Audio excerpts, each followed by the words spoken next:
everyone. We made it again. Another nice end to the week. Thank God. Thursday to Monday are absolutely forgotten now, and we're at Friday, which means obviously we've got the call-in show. And I'm absolutely buzzing to have always phenomenal people to my right, to me under, to me left. They're all everywhere, but they're all legends and all people. I'm going to go to the right. Jezza, how you been, my friend? I'm all good, mate. Yeah, you're quite right. Unfortunately, it's the International Ball Fest break. I won't be watching any of it. Can't stand it. Balls the crap out of me. I think actually, if it's nice day tomorrow, I'm going to go out in the garden and start doing some gardening as it's springtime. It's been lovely weather yesterday and today down here. Yeah. So, sadly, or am I gladly, we ain't got no Arsenal. But hey, there we go. Do you know the annoying thing about that though is, Jez, is you get the misery of Arsenal out your head, and then you get the misery of England put in it. I don't actually know who's worse to watch at the minute. You know what I mean? A boring England qualifier or a Marino-led Arsenal team, 12 points beyond the top. Hey, who knows? Cole, how are you doing, my friend? I'm all good. Yeah, I'm all good. After my dismal display at darts last week, I've canned myself from playing this week. So what better way to spend my Friday night than with some absolutely amazing people? Apologies in advance. I look like I've just taken a shortcut for a car wash. But but no, look forward to this, mate. Look forward to it. Yeah, no, big up, man. And Shane as well, man. Thank you very much for coming. How you doing, brother? All good, man. All good. Yeah. Same as everybody else. Bored with the international break, but at least you aren't from Ireland. We're fucking 10 times worse than you lot. So I've got that going for me. But yeah, look, international break. It's always a bore fest, isn't it? It's not what it used to be. But so yeah, like Carl said, it's great to be here with a few like-minded people to have a good football chat, and let's get it on. Yeah, do you know what? Yeah, that's it. You know, I'm in the Money 35. I used to spend a lot of my Fridays going out and getting absolutely hammered to the point where I don't know where I'd wake up. But do you know what? I quite look forward to this on a Friday now. It's it's buzzing, you know what I mean? And I get to copy and paste Shane, you know what I mean? I get to talk to some really, really fantastic people like Rashid. How you doing, brother? How you doing? Thanks for having me on. Big up to everyone here. Big up to the chat. It's always nice to be here. I'm enjoying my our break from watching Arsenal. And international games, you know how it is. I just watch what I can, and it's not really. I'm not as invested, but yeah, big up to everyone, man. Yeah, no, top man, and as well, Normski, man, big up as well. I know you're a very busy man at set times and set days as well. So anytime you can give me is always greatly appreciated. You know that, brother. How you doing, my friend? No problem. Thanks a lot for having me on again. Big up to all the panel. Big up to the chat as well. Yeah, as everybody has said and reiterated, it's international, and I'm not really invested either, you know. So it's good to have Arsenal therapy chat at the weekend, Friday night, you know what I mean, rather than, as you say, going out and getting yourself smashed. Even though I don't drink, but you get me, you know what I'm saying? It's all good. Yeah, no, like I said, big up, man. And so what we're obviously just going to nip into, so you'd have all seen reports. Should have seen it, some maybe yesterday, early reports. But a bit more confirmation today, which will be at the bottom of the screen now. So Calafiori is out for up to 3 weeks. I mean, Arsenal for years, it's not just under even this setup. I mean, we can go back decades, and just the international period isn't our fan, is it, in terms of keeping players fully fit? And I mean, to be fair, if there was a player to get injured, I wouldn't actually mind it to be Calafiori because, well, we can't defend, can he, Jez? Well, I didn't actually know he had been injured until you just informed me backstage. What concerns me is why do we keep getting these injuries? It's a concern. I mean, it happens all the time, and it's happened way too frequently for my liking. Something is badly amiss with... I don't know, the fitness or the training schedules that these players. Do you know what injury it is? Anybody know? Anybody? To do with his knee? Yeah. It is a knee. Yeah. It's like grade 1, grade 2 is a minor. But another knee injury. I mean, what is it with Arsenal players suffering from knee, hamstrings, injuries? There's something common factor here, and you have to look at that and question that. Yeah. So seriously, if I was the manager, right? If I was the manager right now, I'd be saying, what the hell is going on here at the training ground? What is happening here? Because this is way too common and frequent, and I don't like it as the manager because you're costing me players. But get back to the point. He's out. So he's out for what, 3 weeks? So potentially that'll be a month, possibly 5 weeks, which means he won't be there for the Real Madrid home game. Am I worried about that? Not really, because that means we might actually get a proper left back in there, Kieran Tierney. Yeah. But who knows? Who knows on this one, guys? But it does concern me that we keep getting these. I don't know. It's been going on now for about 4 years. Too long, isn't it? It's too it's too much. Something here. There's always a common denominator, right? In something, and something's not wrong. Something is totally wrong here, and we must investigate this, surely. But hey, there we are. Yeah, well, the thing is as well, as you say that about the investigating thing, and you're quite right in the points that you make. They're always the same injury. It's always the same 2 or 3 injuries, ain't it? You know, and you sit there and just think, well, you know, if you're getting them same set of injuries over the period you've been here, you know, maybe it's something that you're doing, you're setting them up to do. Maybe it's some form of way that you're setting your team up to play. Maybe it's a certain thing in training. Sort of, we will never really know the ins and outs of that. All we can see is we're getting constant similar injuries, and they're not going away. And we haven't got the squad to be able to deal with that, have we, Carl, man? What do you think of the injury to Calafiori? Are we going to be able to survive without him?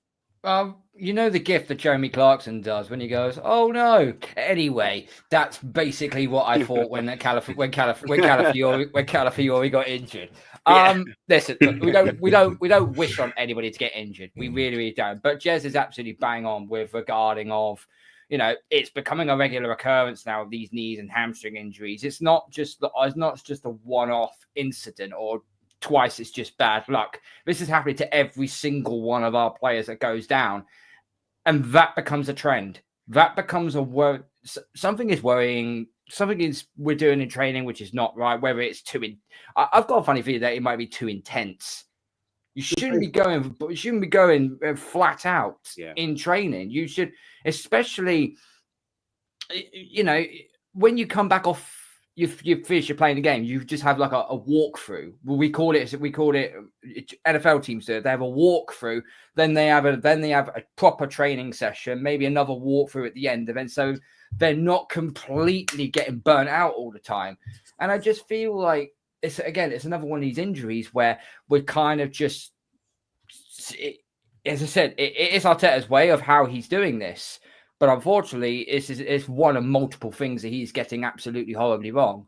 If Calafiori was a half-decent left-back, I'd be a bit disappointed. But the fact he can't defend an Easter egg on a bank holiday is, you know, it's not the be-all and end-all. I mean, what's the next worst-case scenario? We put Zinchenko at left-back? I know Zinchenko is not the best left-back in the world, and he doesn't really defend that great. But but compare him to bloody Calafiori. He plays like fucking Lee Dixon. Sorry, I don't want to put that into the words there, but you know, that's just it is. That worries me now that Lewis Skelly will end up playing in the first leg against Real Madrid, and it does extremely worry me that, you know, we've got a perfectly good left back who could defend, go forward, and put a good cross into the box of Kieran Tierney to help us along the way. The Calafiori, look, it's not the be all and end all. He'll be back in 3 to 4 weeks time, but it's not really something I'm worried about, to be honest. Unless you're apparently going to stick him up top instead of Mikel Moreno, there isn't really much more you could say on the matter regarding of his injury. From three, Mourinho and Calafiori, isn't it? And Zinchenko. That's where it'll end up. That was the plan all along, though, wasn't it? That's phase 6.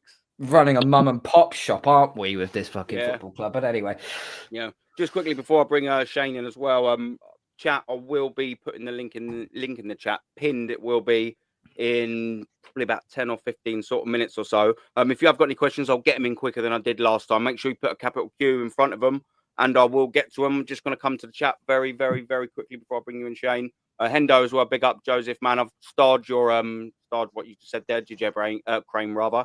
Big up, mate. Arteta on Trent, yeah. They never learn, mate, and you make a good point as well. I said this to DG earlier.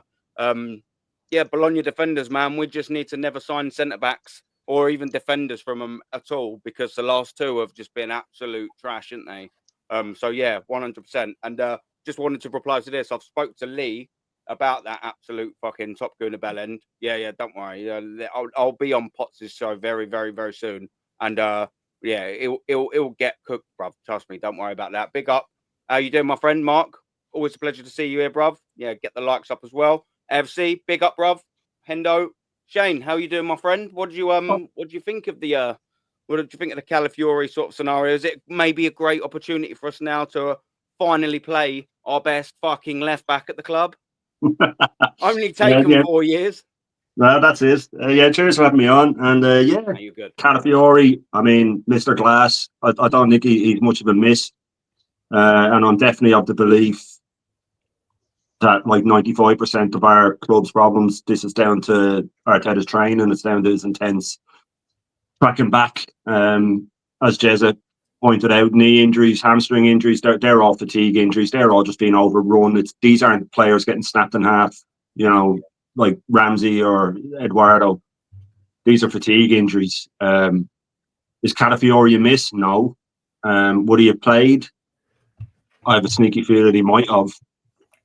But if Arteta now plays, if he throws Lewis Skelly into a big game like this, it's the final nail on the coffin for me. It just shows how inexperienced, how gullible and narcissistic he is. It's not fair on the kid. You know, I mean, he's eager and he could lunge in, and the press are already on his back. You know, the press are already eating him alive. I just feel that if he goes into that, as much as he's already one of our better players, number one, he's not naturally a left back, so he's being played out of position against the best European club in the history. You know, in a toxic atmosphere at the Emirates, where you know people don't know if they're coming or going. Like Carl said, Tierney he's there. He's the perfect player for this game. The absolute perfect player for this game. Experienced, can tackle, can get forward, level-headed, everything you need. And he'll probably throw a kid in who's been sent off twice already and should have been sent off a third time. So, yeah. I mean, would I be surprised if Skelly starts? No. Will I be fearful? Yes, very. And this, again, this is nothing on him. I think he's going to be one of our best players. I think he's a fantastic player. I think if Arteta had any game management, he'd know that certain games you play a defensive side, and then, you know, when you're playing weaker sides, yes, have Skelly at left back because he comes into midfield and we're going to have 70% of the ball, and we're going to, when we're going to be under a lot of pressure, do you want some kid who's a bit rash, who's a bit, you know, over the top? But yeah. Will he start him? Probably. So Calafiori wouldn't have been much better in my eyes, you know, but we'll see. I think this will just give us more of a chance to see if it's a personal thing with Tierney or not. Yeah, no, 100%, man, as well. And look, listen, he's been excellent in the MLS this season. He really has. But I'm sorry, mate. Do you know what I mean? And I don't mean to say this because you never know, but I don't think the Real Madrid leg is for you, mate. Like, do you know what I mean? I really do, because I said this off, and like you've said as well. You know, if he and he's prone to do it, if he makes one of them naughty challenges on Rodrigo, that's late, and either he does it twice and gets a yellow, or we've seen he gets a straight red. And we've then got to play Real Madrid at home in the first 45 minutes, or do you know what I mean, or in the last 45 minutes against 10 men. You know what I mean? I mean, we're going to be in trouble. We need someone with a bit of experience in there and one that can defend. If he doesn't play Kieran Tierney at left back in that fixture, even regardless of if Calafiori's fit, I mean, the geezer's absolute out his mind. Rashid, what's your sort of take on that, man? Another excuse for the Bible of excuses. This, yeah, exactly. These top gooners are gonna, yeah. For next page season, 443.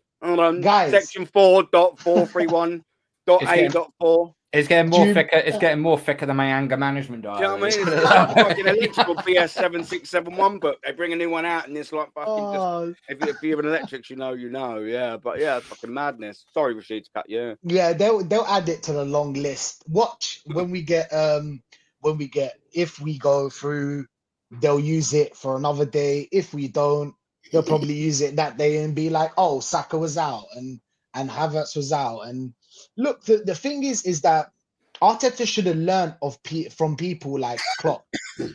Klopp had the same issues, if you remember, because of the high press and the constant pressure. Yeah. But Klopp, on the other hand, he knew that a lot of players will get injured. But that's your job to be prepared. And manage it. To manage it. Hence Or- your job title, manager. Thank you. And getting 15 million as well. What's the 15 million for? This is what the 15 million is for you to be prepared in case Calafiori is injured, and in case Saka is injured, and in case Havertz is injured. I don't care who else. Yesterday, I was listening to Liam North's show, and North said something about how we won in the 70s. I think it was the 70s, 71, and how we had top players that were injured that season, and we still went on to win it. The thing is that we still went on to win the Premier League. The thing is that this manager, he's not prepared, and even if he's not prepared, he doesn't know how to use or manage other players. So, for example, if Calafiori is injured, now the whole plan goes to pot because that was our plan. There is no other plan. Now, what is he going to play? Is he going to play Skelly after how many red cards Skelly has, and inexperienced, like you said as well? Is he going to play Tierney? Very unlikely. Is he going to play Sechenko? Defensively, not reliable. The thing is that I want this Arteta. I thought this Arteta would learn from mistakes. Because we've had injuries. We've had Saliba out for a season. Yeah. You knew how much we suffered because of a player like Saliba out for a season. Now, I'm not saying Calafiori is the same as Saliba, but you need to learn. I thought that why they give you the 15 million, I thought you learned a thing or two. Rashid, But bruv, that obviously injury, that Saliba injury ruined our season and possibly the title 2 years ago. So you thought, wow, we really need a right-sided centre-back. That was 2 fucking years ago. Have we signed one? He either takes too long to learn, this manager, or doesn't fucking learn. That is not good at 15 million quid a year. I'm sorry, bruv. Do you know what I mean, Rashid? It's just not good enough, mate. Not good enough. Not good enough. Now it's just going to be an excuse. That's what it's going to be. Even though nobody rated Calafiori, but it was still going to be an excuse. And it's just jarring. I just didn't want it to happen. The thing is that they'll blame it one way or another. But yeah, it is what it is. I don't think Calafiori is good as a left wing or a left back or a centre back. I just don't think he's good at all. I think he should leave.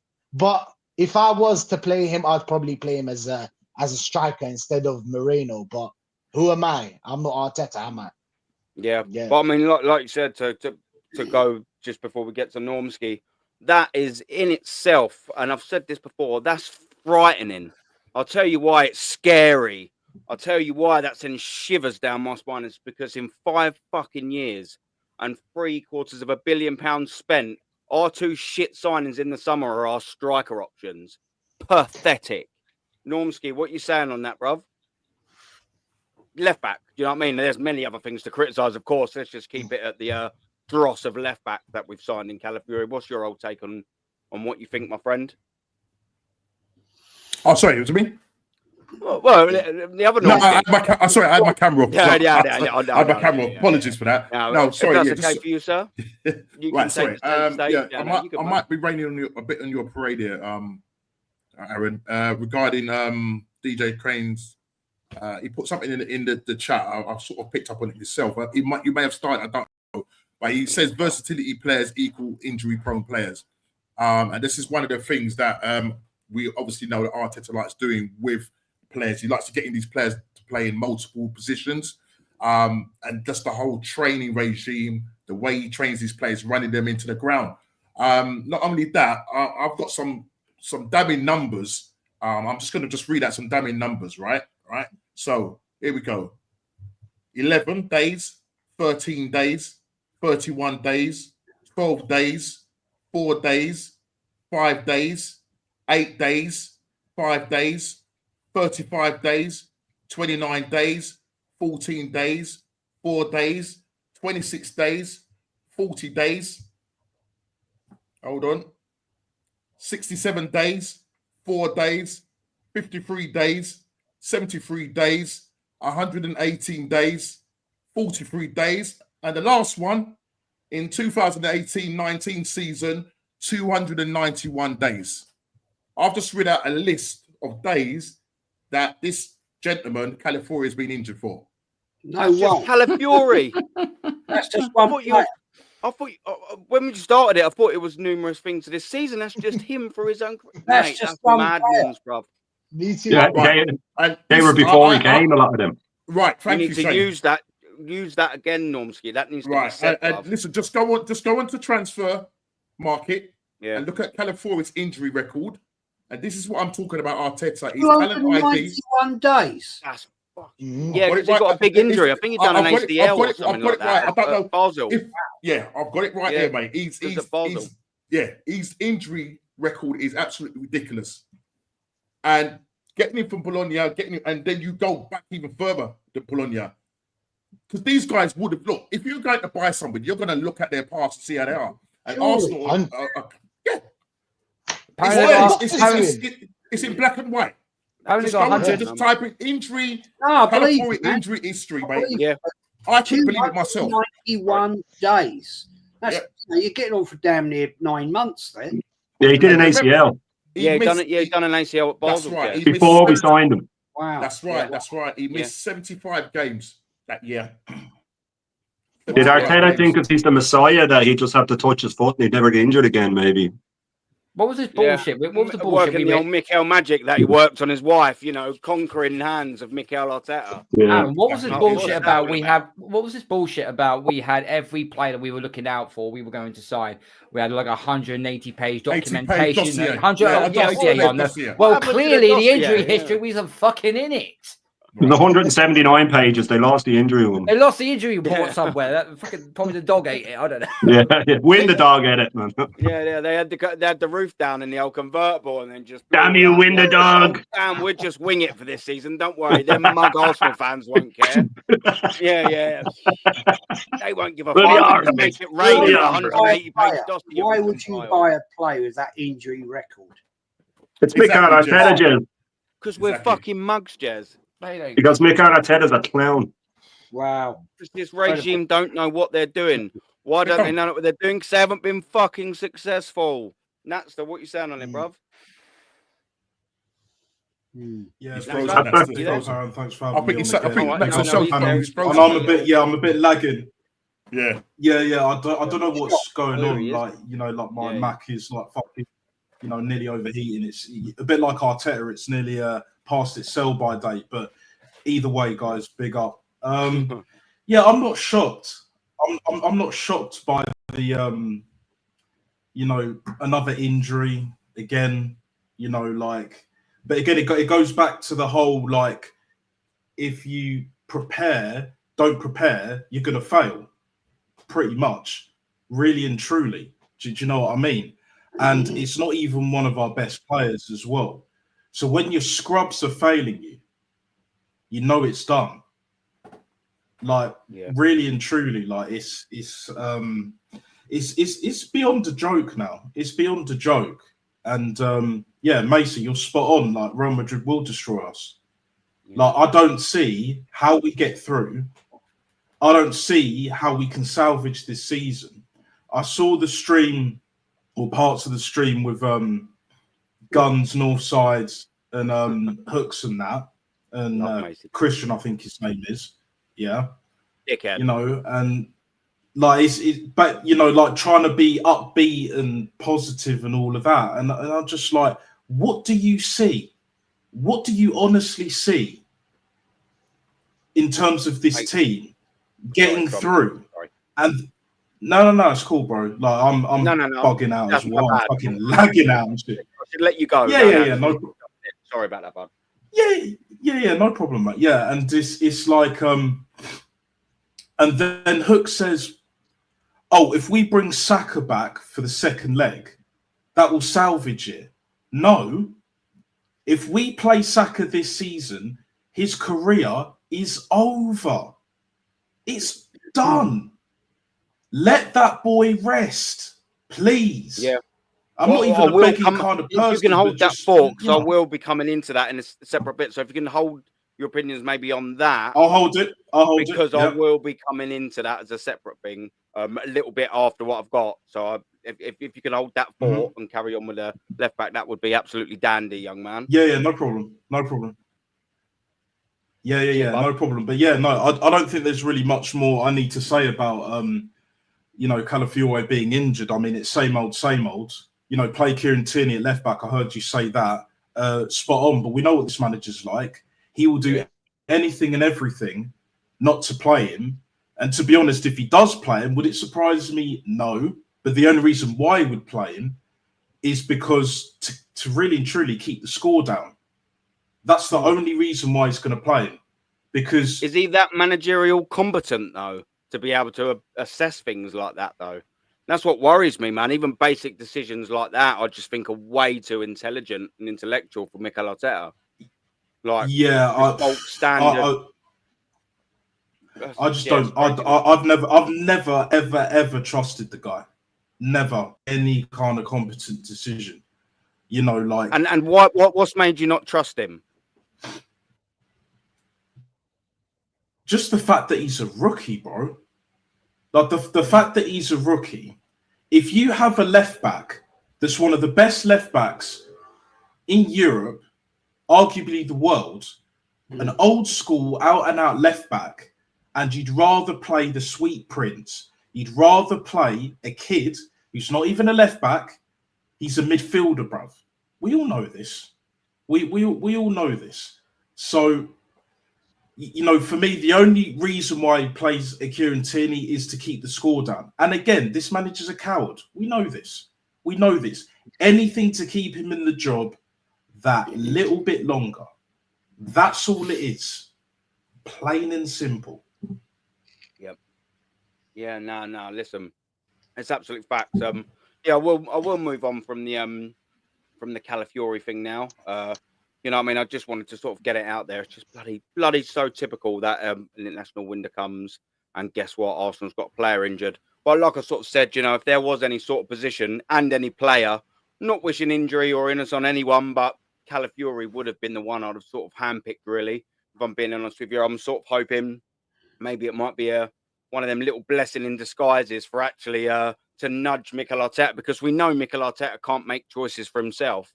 And by that, I mean, he gets credit for some reason for ESR and Bukayo Saka. He gets credit for Ethan Nwaneri and Miles Lewis-Skelly.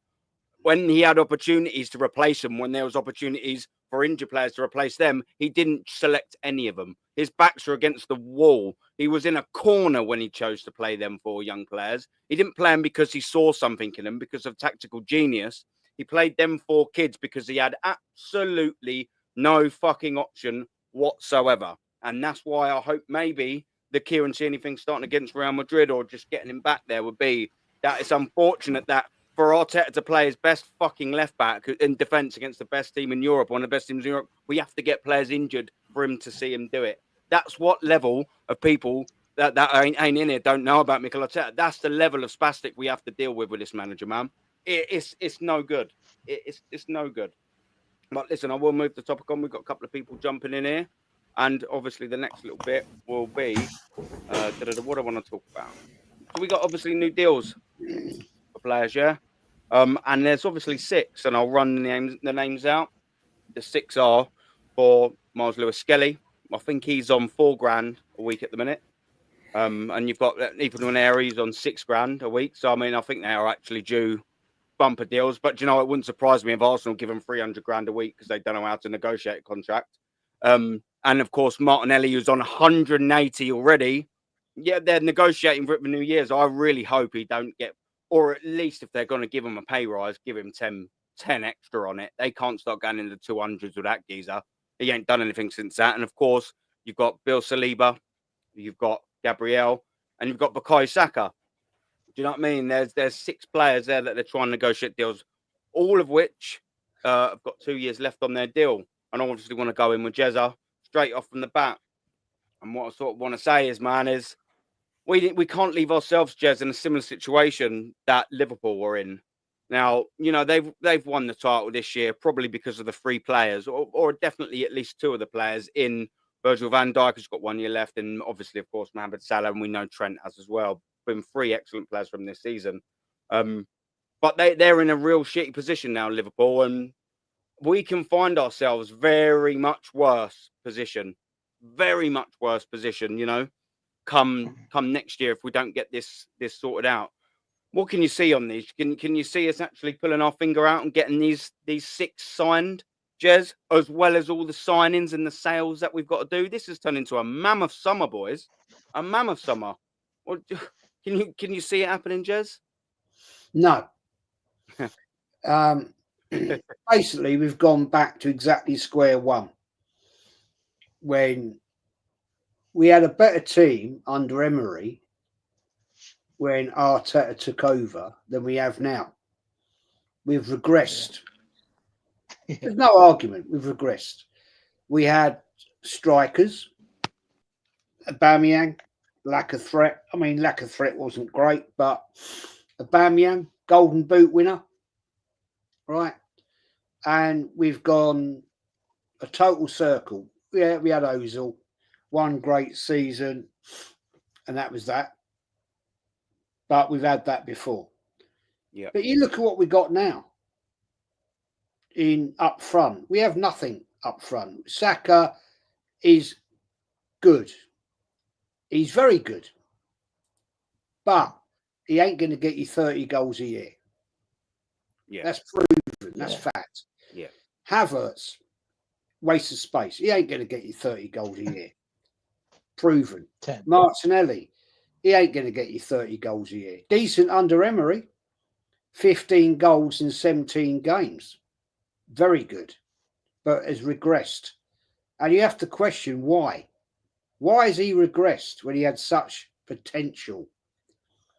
And all these things, guys, come back to one common dominant denominator, Arteta. He strangles the life out of players to the point that they regress. So here we are again, right? We're now in a situation coming in to a season in August where we need to invest big. Hello. Now, this is my question. Is this the reason that the Cronkies, or Josh in particular, has brought in his Berta, to actually assess what has gone on, what we've done, where we're going, and where we're going to go from here?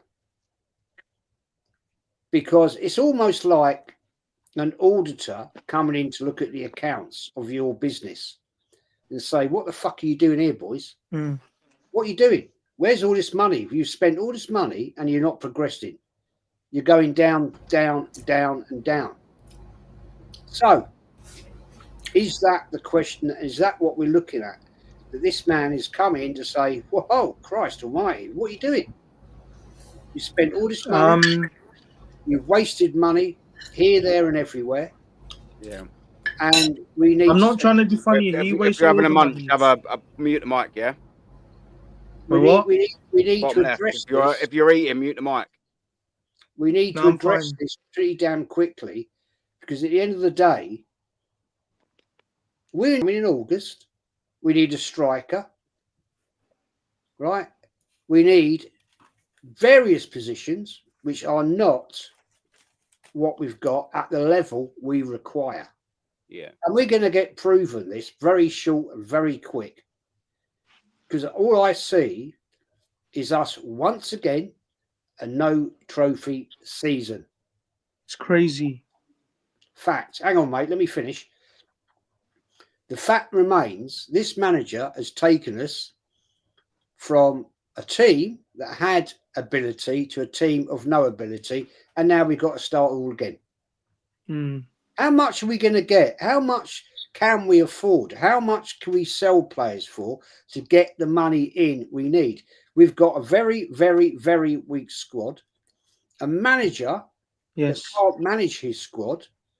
He doesn't use the players, which he should have done against PSV, right? There is no need to bring on senior players against PSV. He could have thrown the kids on for the last 15 minutes. There's no way they're going to score 6 goals. No way. Throw the kids on, give them an outing, give them some experience in the Champions League, let him have a run. No, he can't do that because he doesn't have faith in his squad. And that squad, gentlemen, he has designed. He's done that by his own fruition because he's binned off players and players have got injured for whatever reason. I'm not saying that's Arteta's fault. I'm not saying that. But there's something definitely wrong in our training regime. I don't know any other club of this level that goes through these many hamstrings, knees, injuries. So that needs to be looked at. That needs to be inquired and say, what the fuck is happening here, boys? What's going on? Why are we getting? Is it overtraining? Is it over physicality training? Is it overly stressful? And we need to look at that. Do we need to look at their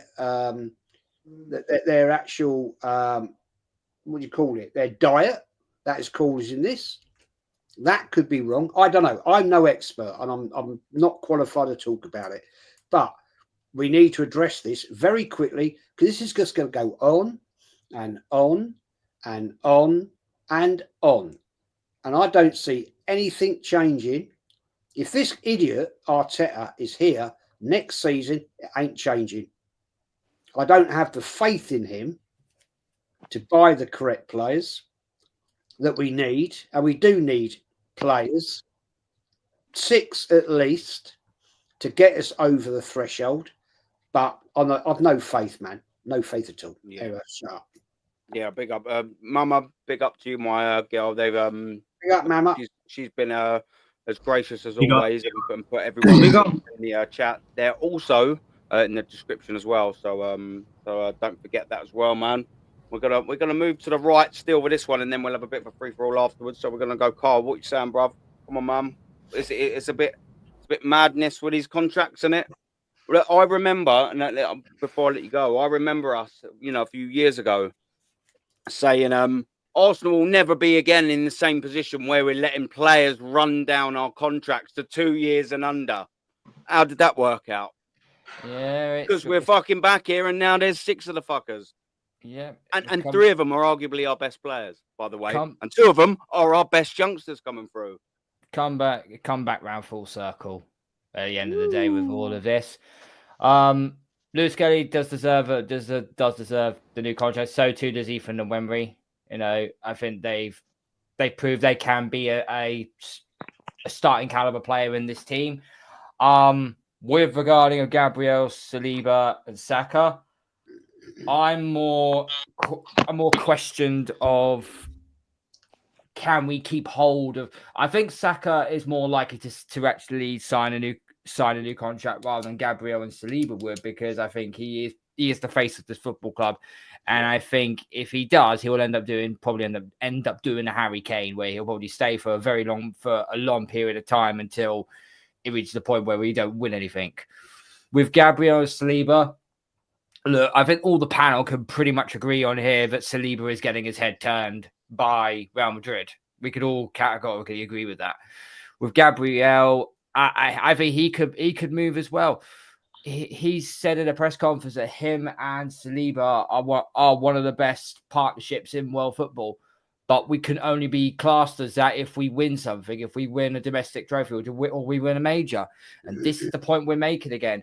When you have these star players and it goes year on year on year on year, and every year it's come up short. There will reach a certain point in time where these players who know they're good, they know they're borderline quality, borderline world class, they know that the grass will be green on the other side if they leave for somewhere like a.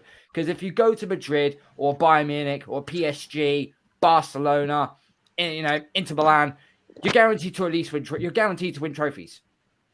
Yeah, you're guaranteed to win trophies. So Yeah, they are.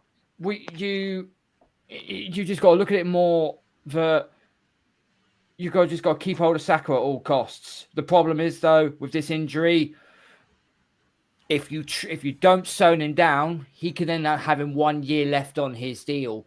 And if he does end up coming back strong and playing like normal Saka, I don't think he will. I think he will take a step back. But if he plays anywhere near to the caliber that he is, then he may turn around and go, okay, I've got 1 year left on my contract, and I might just run it down. And we could be in a catch-22 situation there, where if you don't sign him, then you're trying to. If you don't sign him, that is bullshit. By the way, that is bullshit. Yeah. How many games have you watched of Real Sociedad when Tierney was playing? How many games was you playing? I'm not sure. Anyway, yeah. so that's there what. we go. Aaron Tierney was awful in Spain. He's bang average as well. Nah, Well, you obviously don't know how to watch a game of football properly, my friend. Unfortunately, I don't think what's the point. but we're all allowed each other's opinion. Do you know what I mean? If you think Yeah, he's bang true. average, I think he's the best left back at the club. Do you know what I mean? Yeah, he is. He actually is. He's the most decorated player at the club. Yo, big up And he's everyone. going to go back to Celtic, and guess what? He's probably going to win another Scottish title. Yeah, that's true, because this is the problem with Arsenal. Yeah, they leave players leave Arsenal to win trophies, to win titles. Like it's like when players players at Arsenal leave, they leave the club. Fabregas, Van Persie, Nasri, Giroud, all these players, they leave Arsenal to win titles, which breaks my heart, mate. Yo, big up everyone, big up the panel. It's me, Taki here. Nice to meet you, bro. Yeah, cool, man. You Yeah, too, bro. cool. Yeah, no. Big up. How are you today? Yeah, no, we're all good. Yeah, we're just running Yeah, through our Iftar settings, innit? Well, what? Iftar settings. Yeah, big up, man. Big I'm up. trying to get some Hi, therapy, man. Rashid. All good. Rashid, Yeah, no, I'm good. hello. Brothers. I'm just gonna Hello. run. Big up, I'm man. just gonna run through some chat, boys. Yeah, so we got That's to hold alright. it together. Yeah, William Holmes, big up, man.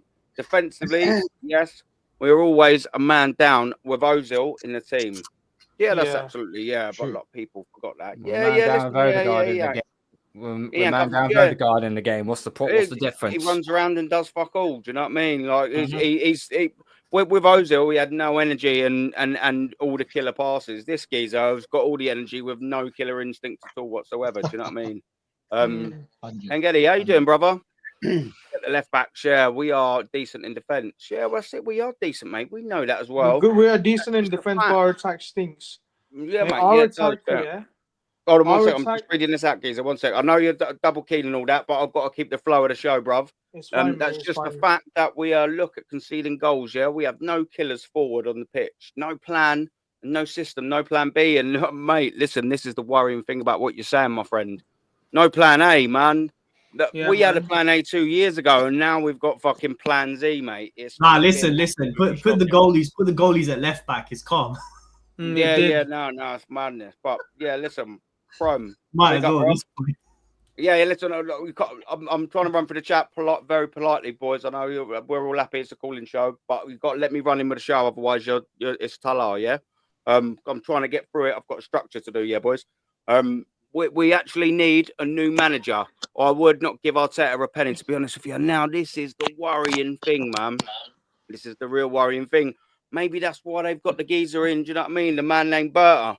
Maybe they've got that bloke in there, and maybe a process is starting. But to me, it's 2 years a bit too late, this little process. Do you know what I'm saying? Big up, man. And this is the last one I take, and then I'll come back to the point in question, yeah? Brian, big up, bruv. Yeah. Big up.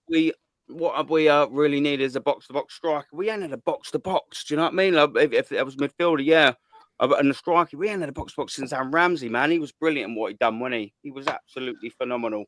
But yeah, new deals for 6 players. I'm going to come into Ramsey was Shane. good. He was, mate. He was. I'll give it that. Shane. Yeah. Yeah, 6 contracts. Yo, big up Luca. We have to we have to take into account as well that with the Saka, Gabriel, Saliba, 2 years or 18 months, whatever's left, we also have to remember Partey, Jorginho, and all these lads that are running out of contract as well. So it's an utter shit show compared to what Arteta walked into. This is even worse in my eyes. This is even worse. We were going through the wages there last time, and they should have been flipped around. The players that are on low wage are better players, and the players on top wage are Havertz and all these gimps that don't deserve to wear the shirt. It should have been flipped on its head. So to me, they not fit to wear the shirt. That's why. Yeah, to me, this summer, like someone said down in the chat that, and I've said it before, I don't care what money we get this season. I don't want Arteta spending it. And if Berta does spend it, will Arteta be too narcissistic to use the players in the right position, to play them when he should play them, to rotate them like we said before? We talk about injuries.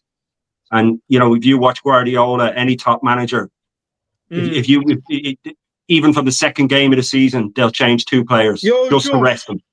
You don't start resting when players are flogged to death. You rest them throughout the season. You rotate. That's what it's called. If you watch a Real Madrid league match, there'll be 2 players that you didn't expect will start. Camavinga will come in, or he'll be taken out for one game. Modric will come in, and for no other reason than, number one, tactics against the team they're playing, but number 2, because players need to be rotated in and out. Arteta gives out about, the amount of games that players play now, but you play the same 11 every week until one of them drop dead on the side of the pitch, and then you bring someone else in. So these contracts, again, I think, yes, the board deal with the contracts and the director of football and all that stuff, but if you're negotiating a contract and Arteta's your manager and you're asking who's coming in this summer and are we going to change tactics, are going to do this, it will play a big part, and there'll be players that won't want to stay. Like Carl said, Saliba's had his head turned. We can all see that. Would I blame him? Not in any way, shape, or form would I blame him if he left. In fact, I'd be a little bit worried for his winning mentality if he stayed. You know what I mean? So, he said that he had the greatest centre-back partnership with Gabriel, but like Carl said as well, sorry to be walking all over your points here, Carl, but he also said that, you need to win things. And I don't see Arteta winning anything. Yeah, I haven't been this angry about Arsenal in a long time. I feel pain, man. I feel sorry for you, mate. Yeah, and this is just, I think it's the worst state we've been in. I think it's only going to get worse. We all know it's going to be Sesko. We know that.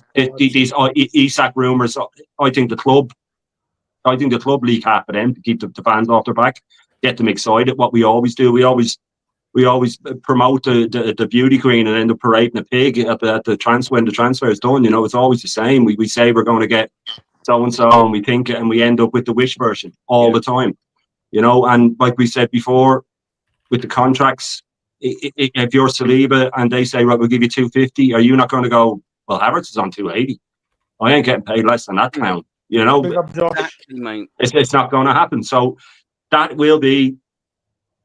Arteta will die in his own sword with Arteta, I think, or with Havertz. I think that was it's wrecked everything. It's wrecked everything. The contract, the size of the contract, playing him out of position, and it all feeds back to the question that you did ask at the start: contracts. And we're in this mess because of Arteta and the board, and I don't see it getting any better in any way. Yeah, and that's sort of when I don't know. I think it might have been sort of Napster, and the reason why I asked it as well is, where do we get these ideas from? I'll tell you where we get these ideas from. It's because we've seen it for the last 5 years. It's not just we're having an opinion off the cuff. Do you know what I mean? It's not as if we've just started a whole new system, a whole new regime, and after 5 minutes we've gone, yeah, do you know what? This geezer ain't this because X, Y, Z. We've lived it for half a decade, and I think the history that we've seen and watched and the mistakes made, etc., I think validates our opinion to say, yeah, this setup, this regime, this process, this manager, this whatever, it just isn't cutting the mustard. And with these contracts, like I said, and I started it with, 5 years ago, they said to us, absolutely, yeah, we'll never be in this position again, man. It's even in the worst position. We only had one or two. We had Ozil and Sanchez, I think, were the big ones, weren't they, before? And now we've got 3 of our biggest stars and 2 of our biggest youngsters. We're going backwards. Yeah, it's a little frustrating. Rashid, Big up, brother. What you got? What's your two bob on it, my friend? Big up, Rashid. I think Ethan and Skelly were already done deals, and they'll be announced after we lose to either Real Madrid or whenever we lose in the semi-final or the final. They'll be announced then, you know. So everybody will be, you know, happy and positive for the next season. We've seen on my show on Wednesday what we done, the part 1, where we talked about how the team that he inherited, and we compared it to the team that we have now, and we found that we had a better team. If you're talking about stats, if you're talking about anything, we had a better team. The thing is that how are we going to sell players? How are we going to sell? How are we going to get rid of? Yeah, how are we going to get rid of most of the players? Brother. You'll get your chance. You've just got to wait patiently, brother. I can't keep saying it. Yeah, be patient. Otherwise, you're going to have to go, brother. Go on. You'll get your time. I've been patient with you, brother. I've said it a few times now. Come on, Rashid, go. Yeah, I'm allowed to interrupt. I'm the host. Yeah, just let you know. Cool. All good. But yeah, what we found, look, the thing is that we have a lot of players that are overpaid. Weekly wages. How are we going to get rid of them? How? That's going to be a big problem. We've got players like Gabriel Jesus, 265, and he's got 3 years left, and 3 injuries as well. How are we going to get rid of him? How are we going to get rid of a lot of players there? The thing is that we're just seeing that this Arteta or the whole club in general, because they'll be like, oh, Arteta wasn't backed. It was the club. How do you know that it's Arteta's signing? It wasn't Edu's. You know what I'm saying? They were a team and he had the last say. That's what he said. But really and truly, I don't even believe in him. His talent ID is shit. Let's be honest. When's the last baller he bought? Out of 30 players, maybe 5 of them are decent, are good. Yeah. The rest are average or below average. We just don't learn. This Arteta guy doesn't learn. And we haven't learned as a club as well. The players that we had and the players that we brought in. The thing is that this system or this project we haven't progressed in any shape or form. The only thing we progressed on is league finish. That's the only thing we progressed on. And we've regressed in the last 3 years. It's just jarring, like looking at this team and seeing that if we had a competent manager that has proper talent ID, all we need is five players, and we should win the league. We should. But at the end of the day, what am I? You know what I'm saying? What are we gonna say? They're gonna find excuses, and they're gonna find a million excuses about this manager and how it wasn't his fault, why the players are injured, and why they're not performing, and they'll bring a lot of they'll find a lot of excuses. But at the end of the day, the facts are there. You can check transfer market and you can see what these players are on and what they were on before we bought them, and what they gave to the team, which was not much on what they were on, the money they were on. But yeah, it is what it is. It is what it is, man. Yeah, now obviously, and man, I always appreciate your thoughts on that, and I always agree with you. Do you know what I mean? And we don't always agree, just like a lot of us don't. Everyone seems to think we've got our own little weird gaggle ourselves. Do you know what I mean? Where we're all just this hatred sort of gang. Do you know what I mean? It's so negative and toxic. We will disagree with each other, but guess what? When we do disagree with each other, we take each other's points on boards and we deal with it like fucking adults. Do you know what I mean? But on this occasion, and I'm not the whole chat, I pretty much agree with every single word said. Albert, touch line. How you doing, brother? Good, mate. Cheers for coming on. Yeah, I'm all right, man. Yeah, big up, man. Big up to the panel. I'm just gonna just quick one. I'm just gonna head off and go to Tarabi, innit? So big up, everyone. You need to do what you Maybe do, next man. time. Big up. Take care, bro. Big up, everyone. All the best, man. Yep. Thank you. Cheers, bro. Hey, bro. Top man. Yeah. Right, yeah, sorry. Big up, man. Big up to the panel. Touchline. What you saying, brother? Yeah, big up to the panel, man. Yeah, I'm saying what you saying, bro. Yeah, so I mean, listen, it's not going to be a Man United chat today, I'm afraid, mate. But I know you got a lot of knowledge about football. Arsenal need to get these contracts right, didn't they? they massively need to get these contracts right because, as I said before, I don't know if you joined or not, so Yeah. I'll just skim over it. You know, we could find ourselves in a really horrendous situation that Liverpool find themselves in right now if we do not act fast. And do you know what as well? These players, that you start getting down to them 2 years touch lines and they hold all the cards, they hold all the keys that unlock the doors to whatever fucking team they want to open, didn't they, my friend? What do you reckon? What do you reckon on Arsenal? Were you confident that our shocking setup can actually tie all 6 of them down? Or do you reckon there's going to be some Yeah, I some think. departures? Hold on, Rashford's through. I think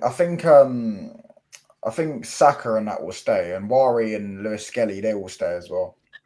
I think he'll be down with Saliba. I think he'll leave. I think he'll leave this summer. Has he got This 2 years summer, left after this summer? Yeah. Yeah, they. I'm sure they. So you all might as will, well just sell him and just cash in because you're not. Because Madrid clearly want him. They've clearly waited for him, and they're not. Like if he doesn't sign a new deal this summer, you're not going to get the best price for him, and you can get 90, 100 million for him and then replace him with someone that's actually, you could get someone for 50, 60 million for that. And, I don't think you're going to get a centre back the level of Saliba. I don't think Arsenal can attract that. I think there's only 3 or 4 centre backs of that level in the world, to be honest with you. But yeah, other than Saliba, I think you should be fine, man. There's no reason why Wari and that will leave. Do you know what I'm saying? They're 17, 18. Saka, I think he'll maybe in 3 or 4 years if Arsenal is still in the same position, he'll look to leave. I think for Saka for at least another 2 years, you're safe. I think he will stay. He's 23, 24, and he loves Arsenal. He's an Arsenal fan. And let's have it right. Like how many? Like obviously teams would take him, but I don't think Real Madrid or someone would come in for Saka in it. And he's not going to go Man City. He's not going to go Man United. He's not going to go Liverpool. So it's like. Yeah, I feel like he'll just stay. There's nowhere else ready for him to go, is there? Do you know what I'm saying? Yeah. There'll be teams that'll take him because he's a top player. But I mean, of course, I hope you're wrong. So I of course want. Well, I actually only want 5 of them to stay. I'd be quite happy if Martinelli left. If I'm being honest, if we do need to sort of make it, I didn't even know that. Yeah. If there's sort of a player that still has some value, and I'm not saying he has ridiculous amounts of value, by the way, and his value comes down because guess what? We give him 180 grand a week for one. Who do you reckon you lot will sign? Handcuffed again. Because you're gonna get a left wing.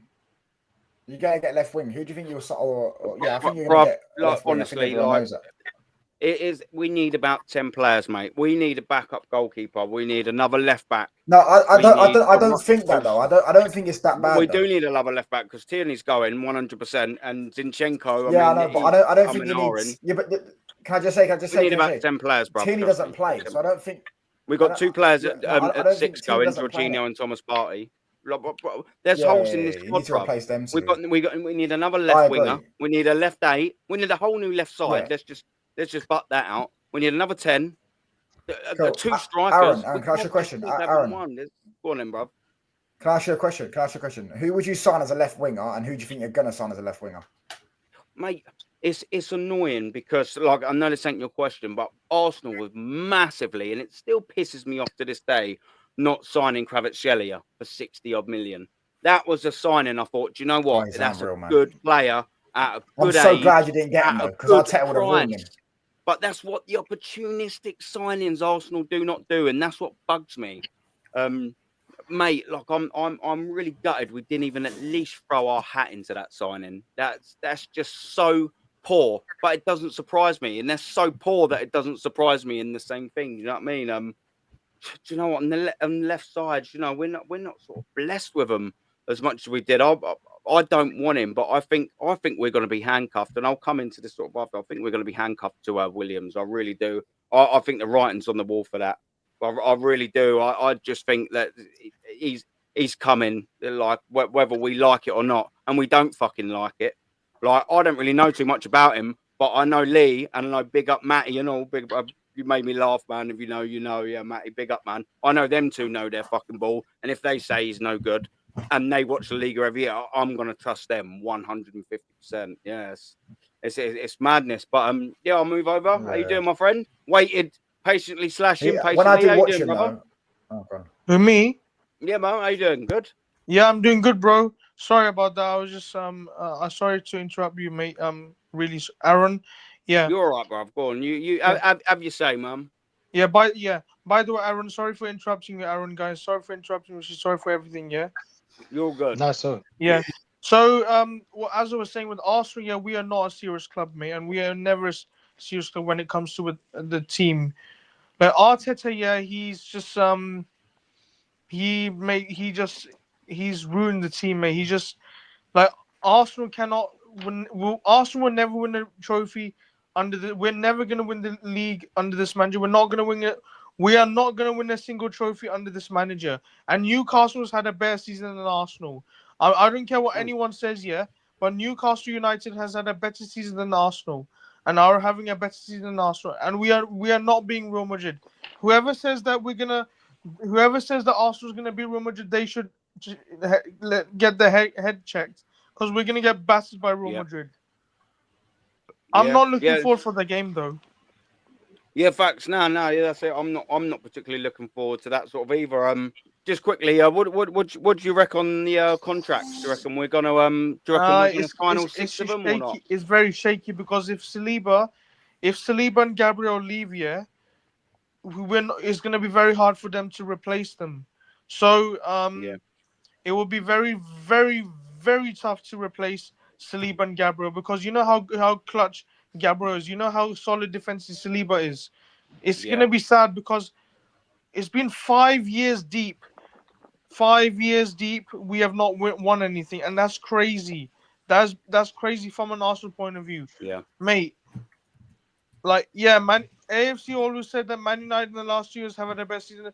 Yeah, facts, bro. They've had a better season than Arsenal, because we are Arsenal Football Club. Yes, at the end of the day, we have to start delivering trophies. We need to start delivering stuff, because now Arsenal have destroyed my mental health problems. They have destroyed my mental health problems, and this is what pisses me off here. That look, Odegaard, yeah, he is not my captain.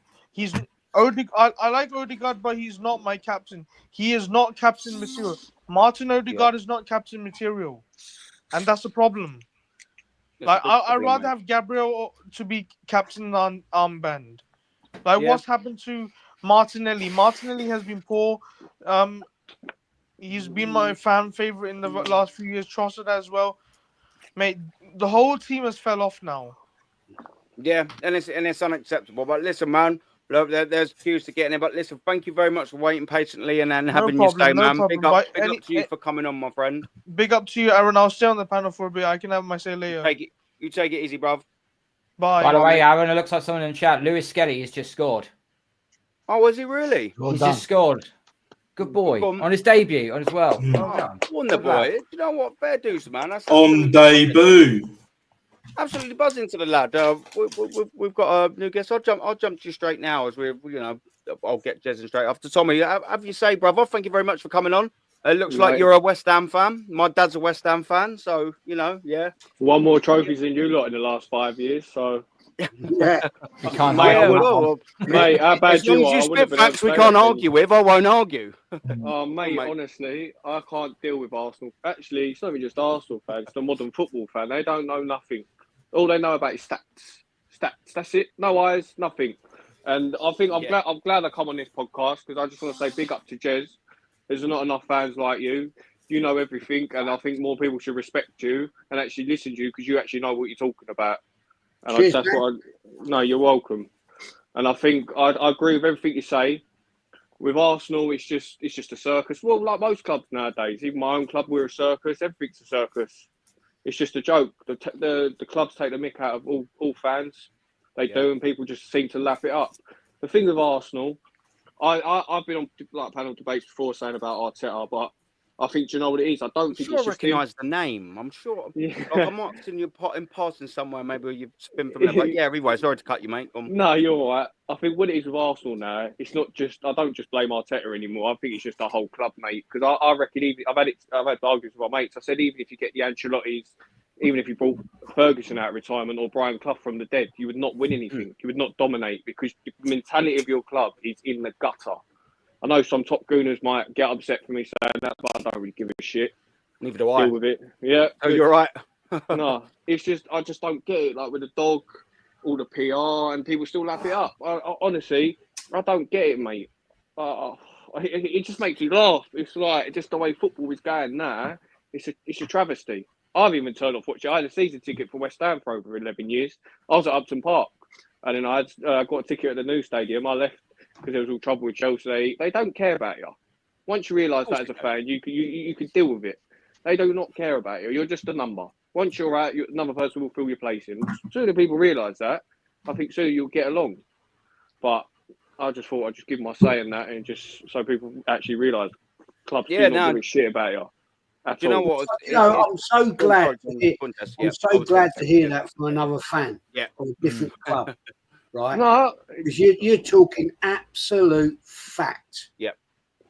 And big respect to you, my friend, because West Ham, United Football Club, I've got ultimate respect to them. I've been privileged to go. I've never been to your new stadium, and I will never go. No, I don't, mate. It's a circus. But I've many, God, I can't remember how many times I've been to Upton Park. But the fact remains, when that was a proper football stadium. Yeah. Proper football stadium. Yeah, I was like to Trevor Brooklyn. I was in with all the crowd. I was literally where they used to warm up. So I used to get all the banter with the away fans and everything. I've been to the Emirates twice, And the shithole the Emirates is. Yeah, it's quiet over there, not going to lie. At the end of the day, the problem is, mate, fans like you, me, and all these illustrious people on the panel here, we are fading away because at the end of the day, the clubs don't want us. No, they don't. Don't want us. All they want is money, tourists, fans, people coming in from the shires, spending out big money. I mean, this latest one I've seen from fucking Arsenal. Come and watch the show. Yeah, but Jez, it's not just football now; it's the whole world now. It's the way people are. A show isn't competitive, is it? Either a show ain't competitive. I don't mind football fans, but it's like if I was an American fan, if I go over to America, I wouldn't be telling American fans how to support their club. I'd listen to them. I'd want to know more. We're going to stick on this topic, by the way. We're going to stick on this because it's an interesting topic while we're in it. Travesty. It's life as well. It's just how the world's going at the minute. It's synced into football. It's all politics. It's all bullshit, mate. It's embarrassing. And the football's whack now. I don't get people. I rate Saka, but the players I've seen at Arsenal, he's nowhere near good enough. The Pires, the Lundbergs. I'm sorry, he's nowhere near it.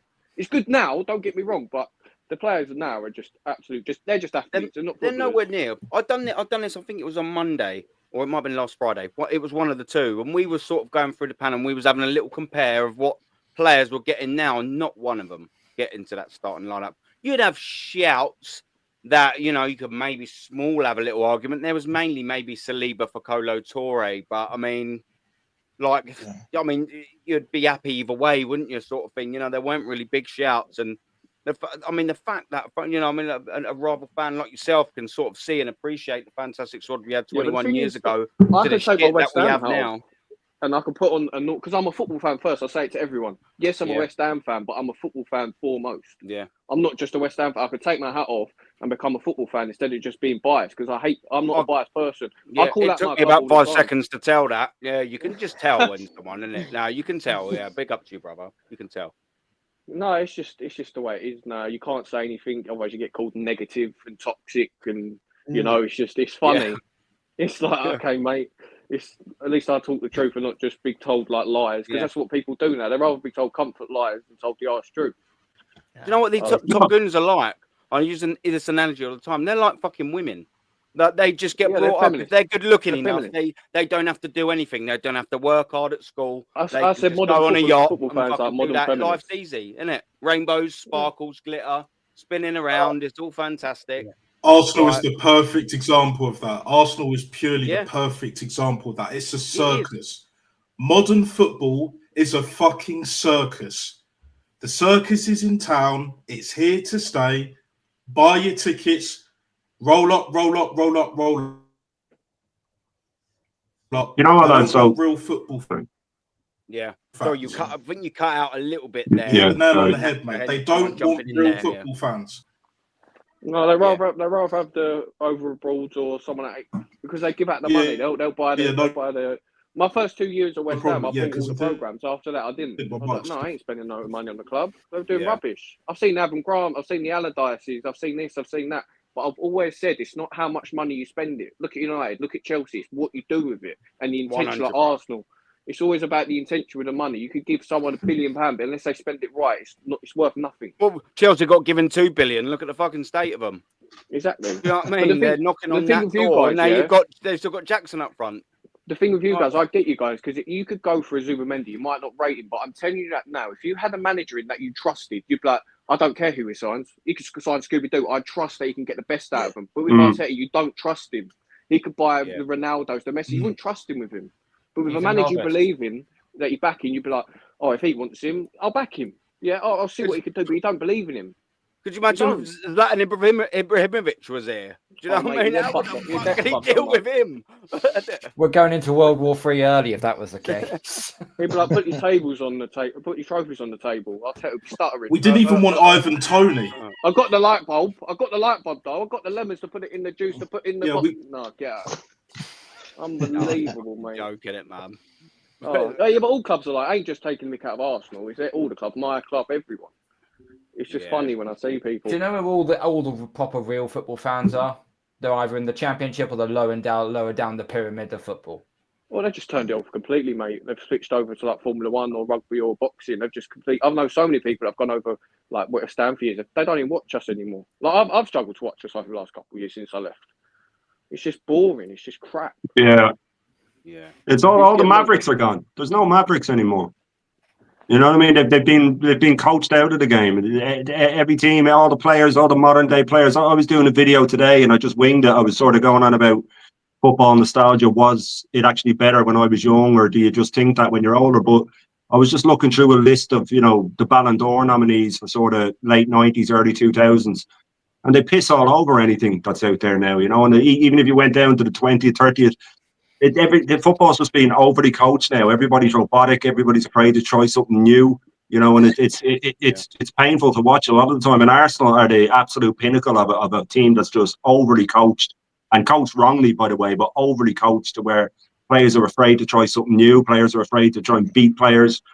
And you see it a lot. You know, I was looking at the old sort of Hungarian team in the 50s that were the first to start popping the ball about in possession football. And, you know, yeah, now everybody does it, but is that a good thing? You know, there used to be clashes of styles, especially in Europe. The team could come up against a team from Holland and they'd play completely different football. And it'd be a beautiful thing to watch. It'd be an amazing contrast. You know, it's like when the Dutch team of the 70s met the West Germans all the time, and Germany were gritty and Holland played football that was completely different to them. Completely different. And magic happened on the pitch. But now every team plays the exact same tactics. They all want to be Pep Guardiola. Stoke. It was two different styles. It'd make a good But game. that's it. And I mean, it's all gone now. It's all gone, especially in top level. It's gone. And you get these teams coming up from the Championship and they want to keep playing the same way and they get absolutely smashed back down again. And it's really like even coaches are overly coached.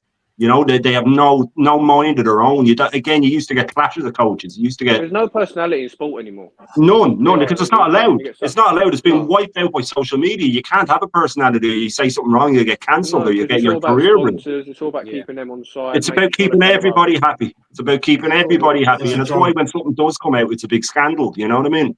It's why these players have releases like gambling and things like that, because everything else is being just smashed out of them.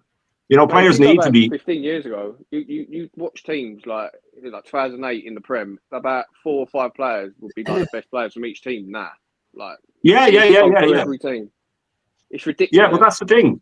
And you know, and the forward thing. Go on, sorry, Shane. Go on. No, go on. You're all right. Go on. No, go on. No, you was on a roll there. I was just going to jump. Yeah, but that's the thing, though. You know, like I said, I made that video today, and I didn't even really research it. I just see if it would work, and I was trying to compare different eras, and it sort of just, to me, it got a bit boring by about 2015 onwards. You know what I mean? It was just the same shit, and it was the same teams and the same coaches and the same. I was looking back, going, you know, with the Madrids and Barcelona, like the Galacticos and all that sort of stuff, it was outrageous, but at least it had personality and it had, you know, clashes of styles and all that sort of stuff. And I just find now that with the likes of Arteta, he'll just never learn anything new. And we've seen from him that he doesn't learn from his mistakes. We've seen that he won't play Tierney when we all know we should play him. We've seen that he won't play Wanyeri when Odegaard was injured. And they're all like that. Like that gentleman then said to West Ham. Sorry, I forgot your name, mate. Like he said, there's no personalities. You know, there's no personalities. So everybody's too afraid, and it can get a bit tedious. There were so many characters of football back in the day, but that's why we loved them as fans. But now it all just seems to be, it's all micromanaged, it's all system based. It's never, you can't put your foot out of line, this, that, and the other. The sport has become boring, and I'm going to be very, very worried in the long run that many sports, as well as football, is going to end up becoming that same sort of reason. I know for a fact the NFL is slowly becoming, but it's nowhere near in the prime. I know the NHL started. The NBA is definitely well and truly into it. So it's worrying, not just in this sport alone, but for every other sport around the world. It's concerned. Even the Olympics now is a fucking joke. Blame Pep. Since he came to this country, and I swear to God, blame Pep, because everybody. He's the only one that wants to win. He's the only one that wants to win. He does. He does want to win. I think he's got pedigree. That's why you can allow Pep. If we want to change tactics to be dirty, his system. But Arteta has changed that tactics. But you got no CV, bruv. You've got no clout. You've got nothing in the pocket, mate. You're lemons, you can't beat Pep. You can't beat Pep at his own game. Do you know what I'm saying? You can't beat Pep at his own game. Klopp used to go against Pep with his game. If you see when Alex Ferguson, Arsene Wenger didn't try to copy Alex Ferguson. He brought his own football. Do you know what I'm saying? So I just feel like this systematic football, it works for top managers. If you're not, you can't play that football. You need to find another way. That's what Arteta's not understanding. This copying Pep. This is massively. It's true. If you get the best left winger, let's say you get Vinny, Arteta would have him play left wing back. Goalkeeper. So it doesn't matter if, do you know what I'm saying? It doesn't matter if Vinny's a top footballer. The system he'd have him in the break him down. reserves. He wouldn't want him playing. He's got too much personality. You can see in Ethan. I'm just going to come back. Go on, I'll let you go. I do need to come to the chat in a little bit as well. True. I do need to come to the chat in a second. So, sorry, go on. I'm trying to cut you. Finish up, and then I'll jump in the chat, Nah, it's just the last bit where I was going to say, if you see Ethan, the way Ethan plays football right now, everybody's oh, wow, yes, exactly. Do you know what I'm saying? He gets you off your chair, like, do you know what I'm saying? Yeah, off the seat. And we enjoy watching a player like that. The thing is that we're just regressing with this manager, and his system will make every player worse. If people would say Saka, Saka had talent before, so we can't really say Saka. But go on, sorry. No, I was just going to say, 5 years in, and the only thing you're excited about is that, 17-year-old? That's mad, isn't it? After 800 million spent. When you look at it like that, what you've got out of 800 million 5 years is just to be excited about a 17-year-old. Do you know what, though, Tommy? When you deep it as an Arsenal fan, the annoying thing about that whole scenario that you're saying is our captain in Martin Odegaard, who's on 240 grand a week, should be the geezer that's stepping up. He should be taking in his position as well. You're in that middle of the pitch. You should be grabbing games. He ain't got the mentality for it, mate. He's not. He ain't got the balls. He ain't got it. For it. It's not just Ghost the guard, mate. He hasn't got the quality. Sure. Do you know what? Sometimes I see him do a couple of bits, and I think, do you know what? He has got something about him. But one, nowhere near enough on a consistent basis, and two, nowhere near enough at a captain level of Arsenal Football Club. He should never have had that armband. He should never have been even in the top 10 contention on the field for it. And that's an absolute fact. He's just a geezer that you pin up on your wall if you're from Norway. Do you know what I mean? He's not a captain. We have Patrick Vieira and Tony Adams as our captains spanning over 3 decades. And now we got left with Arteta's And then there's no wonder that Arteta at captain and now manager of Arsenal has picked another wimpy, pathetic, media-trained coward like Odegaard. Yeah, but the thing is, you wouldn't care who was captain if you was winning stuff. You wouldn't care if it was win the dog as long as you was winning stuff. You wouldn't care. This is what I'm saying with people. We've got someone like a Declan Rice in there. Do you know what I mean? Who captain you boys? Who knows how to communicate? Knows how to be able to grab a. We put him at fucking left 8, and we don't even give him the ban. So we've just gone. We've bought a captain at fucking central defensive midfielder at 6. We play him at left 8. Yeah, and what have you done to my captain? What have you done to him? You've killed him. He's not the same player anymore. You've killed him. Exactly right. He was a He's European. been played out of position. Of course he has. Yeah.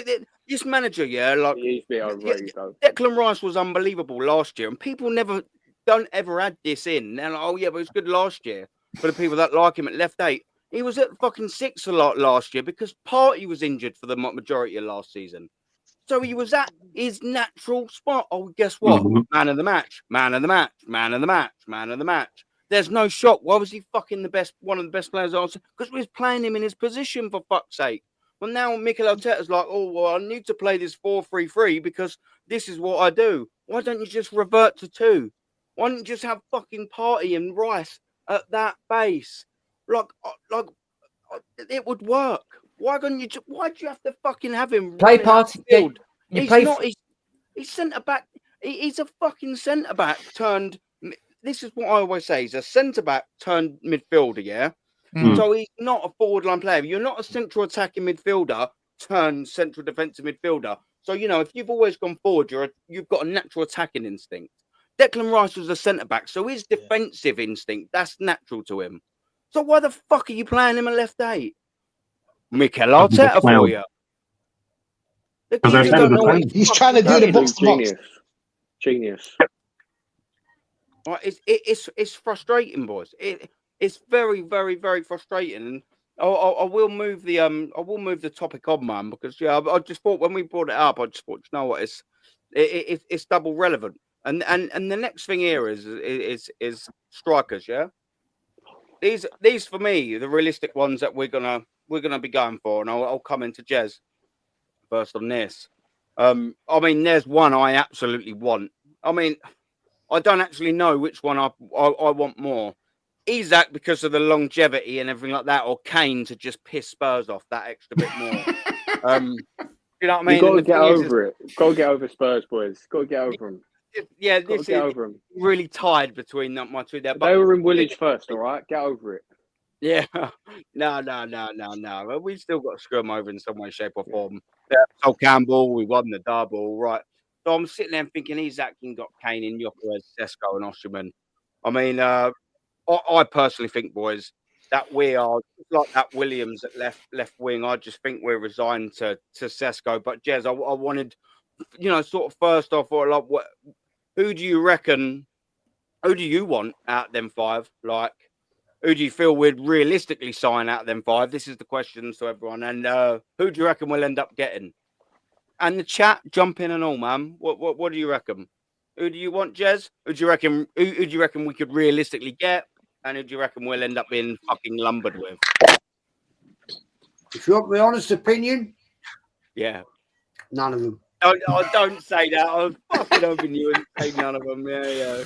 I don't. I'm sorry. I don't believe we will, because somebody earlier in the chat said about quite correctly. We wanted Sesko last season. He didn't. He turned us down. Yeah. You have to question why. Why did he turn us down? Bearing in mind, Arsenal offer big money. They offer big salaries, right? Now, you can offer serious money to a player, but that doesn't mean that player actually wants to come and play for you, because there's one leading factor in that, the manager. Yeah. Now, if you want to break it down, if you really want to go down in depth, right, this manager, tell me one player he's really, really brought on. How has he really improved any player at Arsenal's current career? You could say Saliba because he sent him out on loan for 2 seasons. He's come back and he looks bloody decent, right? What has he done to Martinelli? He's gone backwards. Saka, has he got better? I would say probably yes. I would say yes. Ben Not White. to the Salah levels we want, though, Jez, is the point you're making, isn't it? Ben White, no. Ben White, he took him from the centre back to put him out on the right wing. That has improved his gameplay. I'll give you that. But his injury record hasn't been great this season. But hey, that's another question for another day. But why do players not want to come to Arsenal? And there's one overloading factor here. The manager. When we had the likes of proper managers, Wenger, Graham, right? Even Bruce Rioch, for fuck's sake, man. Right? He brought in Dennis Bergkamp, David Platt. World Cup player. David Platt. I always forget David Platt, Jez. David Platt. Dennis Bergkamp. Yeah? Right? Played for Holland the season before, right? In the USA. Now, come on. Let's not even point talking about Wenger, what he did, the class of world-class players he brought in. Yeah. But the other factor is this, is the fact that behind the scenes, we had an amazing management base. Peter Hillwood, David Dean, right? People that could get negotiations and deals done at a level that was within the market. This clown and I also blame Edu and probably Tim Lewis, overpriced things, overspent and overpaid players. Yeah. So again, we come back to this question: Berta, what's he doing? What's he going to do? Is he going to be another Edu? I don't think so. Yeah, I don't think so. But to answer your question again, I don't believe any of them are coming. I honestly don't. I don't think we have the manager they want to play for. I mean, let's not forget, gents. Right, all these players are in an elite club. They are the 1% of the best in world football, all around the world. To be a top flight professional, playing in La Liga, the Bundesliga, the Premier League, all of this, yeah? You are the top elite. Yeah. So you are talking, you've got a special club that nobody else can get into. So they're talking on the phone, international break, right? Yeah. You've got players in that England team talking to Lewis Skelly. How's it going at Arsenal? Oh, yeah. Harry Kane. I'm having a fucking great life at Bayern Munich. Yeah, it happens. This is. We all know how the world revolves. Yeah. And when you've got players that are looking into the Arc Football Club currently, they're thinking and talking to players that have walked out the door, Aubameyang, Lacazette, all these players, they're going to say, fuck off, don't go and play for Arteta. The bloke's a wanker. Yeah, but Jez, I don't think it's just Arteta, mate. I think it's the whole thing, like the Cronkies, like they do not care, mate. They ain't got they don't want to win. They don't want to win. As soon as top 4 comes around, that's it. That's all they care about. The only argument I would debunk you with that, Tommy, is the fact that Stan Kroenke he still owns the club, but he's not in charge of it anymore. That's gone down to his son, Josh. He's done exactly the same with the Denver Nuggets. He's done exactly the same with the Colorado Avalanche. They've done that. Josh Kroenke now owns those two. Both have won their respective championships. The Nuggets won the NBA championship and the Avalanche won the Stanley Cup in 2022. So it's not like, Yeah, but that's great. That's great, but that's not Arsenal. Do you know what I mean? That's great. That's great. I know what you're saying. I know what you're saying, though, innit? But that's why I say I see this as just like a cash cow for them. They're just like, oh, we'll just put the money in. They know how English football works. They know how easy it is to get a market in there, how much fans lap up, especially since COVID. They know how much fans would love to go back to the grounds, and how much they're easily persuaded to spend money. So I've just seen it as that. You've seen loads of them. You've got FSG at Liverpool. You've got the Glazers at United. Look how bad they've turned out to be. Because you've got the money, but there is no intention to win. The same at every club, though. Yeah, Yeah, and do you know what? To second Apart that from as well, City, Tommy, apart from City and Real Madrid. Our owners, our cronkies, our silent stands, and our little baby lapdog Josh, they're opening statements. Well, we bought Arsenal, but don't worry, boys, we ain't here to fucking win trophies. Don't worry about that. Yeah, John that's- Boonis just that's summed it up. He just put the comment in there. John, you just summed it up, my friend. How many previous Arsenal managers were given 5 years to win a trophy? 5 years. Thank The you. last one- I'll double down on you there, Jezza. How many top clubs or so-called top clubs would let a manager go 5 years without winning something? There's none. Shame. Spurs wouldn't, though. That's the thing. Spurs win nothing, but every 2 years they'll change their manager. Never Yeah, they get in my told up lifetime 5 years. have I ever seen this ever before. Not with a top club. Never. And I've been watching this club since 1967, and I've never ever seen this support for a failing manager. Yeah. Ever in my It's all life. hope, Jess. It's all what they can be, so they can go to their mates and go, look, my manager's better than yours. I've got this player that's better than yours. That's why when I see it online and they're comparing players, I'm like, that's the only winning you've got is you're winning these little arguments, but you're not winning the big one. Like, where's your Champions League? Where's your Prem? Where's this? Where's that? It's little things like, oh, my players It's run battles. 4 miles. Yeah. It's little battles. It's not the war. You've won Stat battles. You haven't battles. won the war. You know what? It's You pathetic. know what it was under the latter stages of Wenger, and I'd heard this a lot. We made a profit in the summer. Do you boys remember that? Yeah. When we was bragging about winning the profits, I don't go down the fucking boozer and go, yeah, Arsenal made 4.8 million in the fucking summer transfer. We were winning window. FA Cups as well, though, Aaron. The thing Do you know is, what I though, mean? Yeah. celebrating some Excuses, Aaron. Excuses. Yeah. We all know what Yeah, this yeah. is. It's all excuses. Mad. Let's We be were winning real. FA Cups, though, in Wenger's last 5 years, as well as making a profit. So. Yeah. No, that's why I had to add that on. Yeah, Yeah, but at least that- we were winning that's trophies. We were winning 3 FA Cups in his last 5 years. Well, Yeah. we'd snap your hand off for that now. Do you know what? Yeah. We've won a This trophy manager more recently. throws Yeah, that it's just in the mad. bin. It is That- mad. You tell me the ambition that this manager has shown, bearing in mind the only bloody trophy he's won was the FA Cup With Right. Emery's team, man. with Emery's team, admittedly. Yeah. And what ambition has he shown since? I'll tell you, Jez. Fourth, third. I'll tell you what ambition. I'm not he's saying it's the correct order. had. I'm To not get saying a bigger that's it. paycheck. That's his ambition. To get a bigger paycheck for doing nothing. He's on 15 million a year, mate. He's That's doing why all right. Mate, is- that's why they he- say when he don't he- get backed, he's paid 15 Got it. million a year. How is he not backed? What other He's manager on 15 that sort of million. money for doing He is nothing? the Luigi wins by doing nothing meme. Mm. That's what he is. He's Luigi.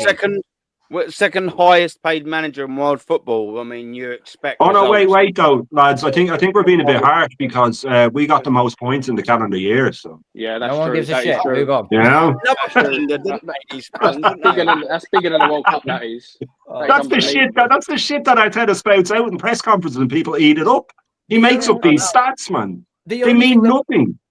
the I only mean, thing we can- if the only anyone thing we can can say show is a me the full- title, mate, one Go sec, on, Scott, go Scott, I'll on. let you Go go. on, go on. Anyone can Go on. show me, and Jez will definitely be able to. Jez, has there ever been a trophy in English history that's been handed out on December the 31st or January the 1st? I don't remember myself, So mate. the calendar year means fuck all Arsenal fans. Absolutely nothing. If there was a Can't gentleman remember that would itself. know, it's the gentleman to my right, isn't it? You're Making so it negative, guys. So I know, yeah. toxic. I can't deal with it. I'm gonna go cry now. The only trophy I remember being handed out on the 31st, right? Of fucking Jesus. 31st, mate, right? Is when you take your fucking Christmas tree down. That's it. Simple. Please, sir, can I have some more? Yeah, nonsense. Bollocks, man. It's absolute bullshit. But the Serious. press eat it up, and the fanboys eat it up. That's the They have problem. even more in the press. That's They eat it up. I promise Because they you. want to be Yeah, a part of a family. The only thing is the fact it's a family. Go on, Cole. Go on. You've been waiting to go. Let you go. that's all right. The only thing that we can toot our bugle over regarding of this football club is the fact that we have won the most FA Cups out of any English team in this. We've won it 14 times. That's a feather in our cap, by the way. And yet we have a manager who just wants to just bins it off because and that comes from the top and it goes all the way down to the fan base as well. They now got it in their head that it's Premier League or Champions League or nothing else. They don't care about the League Cup. They don't care about the FA Cup. I dare you to tell that to Newcastle fans. Dare you to tell Newcastle because they're backed by Saudi owners. They're backed by Saudi owners. Technically, they shouldn't give a shit at the League Cup. But I guarantee you this. When they're in the final and it reaches final day and you've walked into Wembley Stadium and as soon as that whistle was blown, you know well that has become your least needed trophy into your most needed trophy. And that's the problem with what these modern day fans just can't get through their thick skulls. They care more about the higher positions. Why have I always said the same thing about Manchester City between 2014 and 2024? They won it 6 times, not because and they were we know the Man City are very a country owned, right? The country owned, right, by the Arabs, right?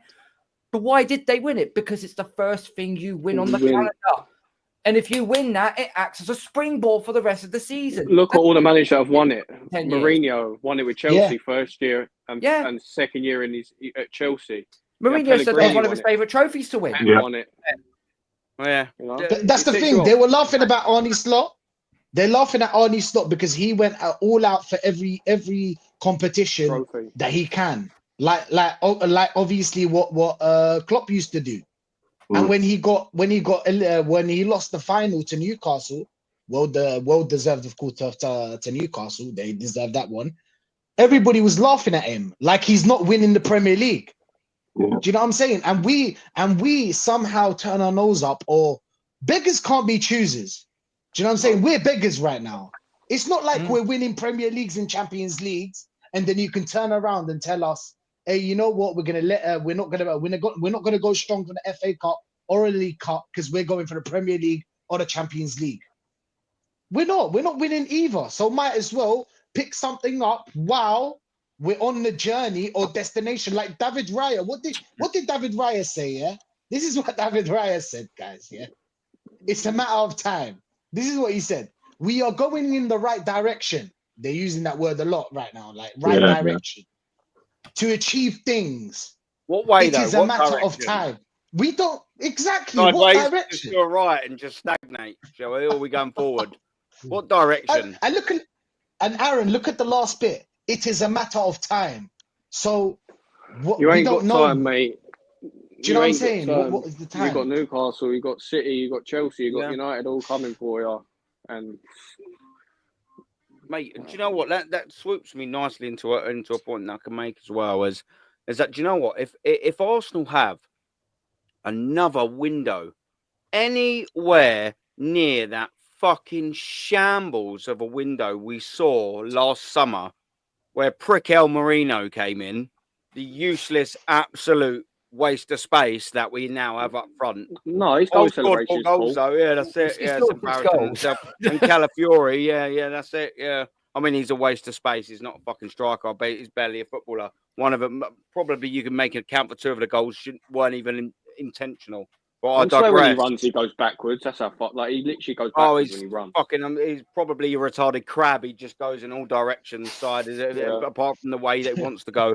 But you know what I mean? If we have another, and I'll make this point now, if we have another fucking summer like that, boys, this club, we're not going in the direction that David Raya wants us to go. We're going fucking that way, mate. Yeah, but you are. We're not going that way or that way or that way. We're going to have that summer. You guys have watched Arsenal for so long. Jez, you know what's going to happen next season. You probably have got the script right in front of you. You've already written down. You know what's going to happen. Yeah. You know what's going to happen. It's the same old. It'll be the demise. If he says next season will be the demise. The amount of players we're going to lose. To the moon. It'll be up to the moon. And the thing is, Aaron, you put up those lists of strikers. Which one will be signed? There's only one of them. We know it's going to be Sesko. Arsenal are so predictable. We know it's going to be Sesko. It's going to be Havertz 2.0.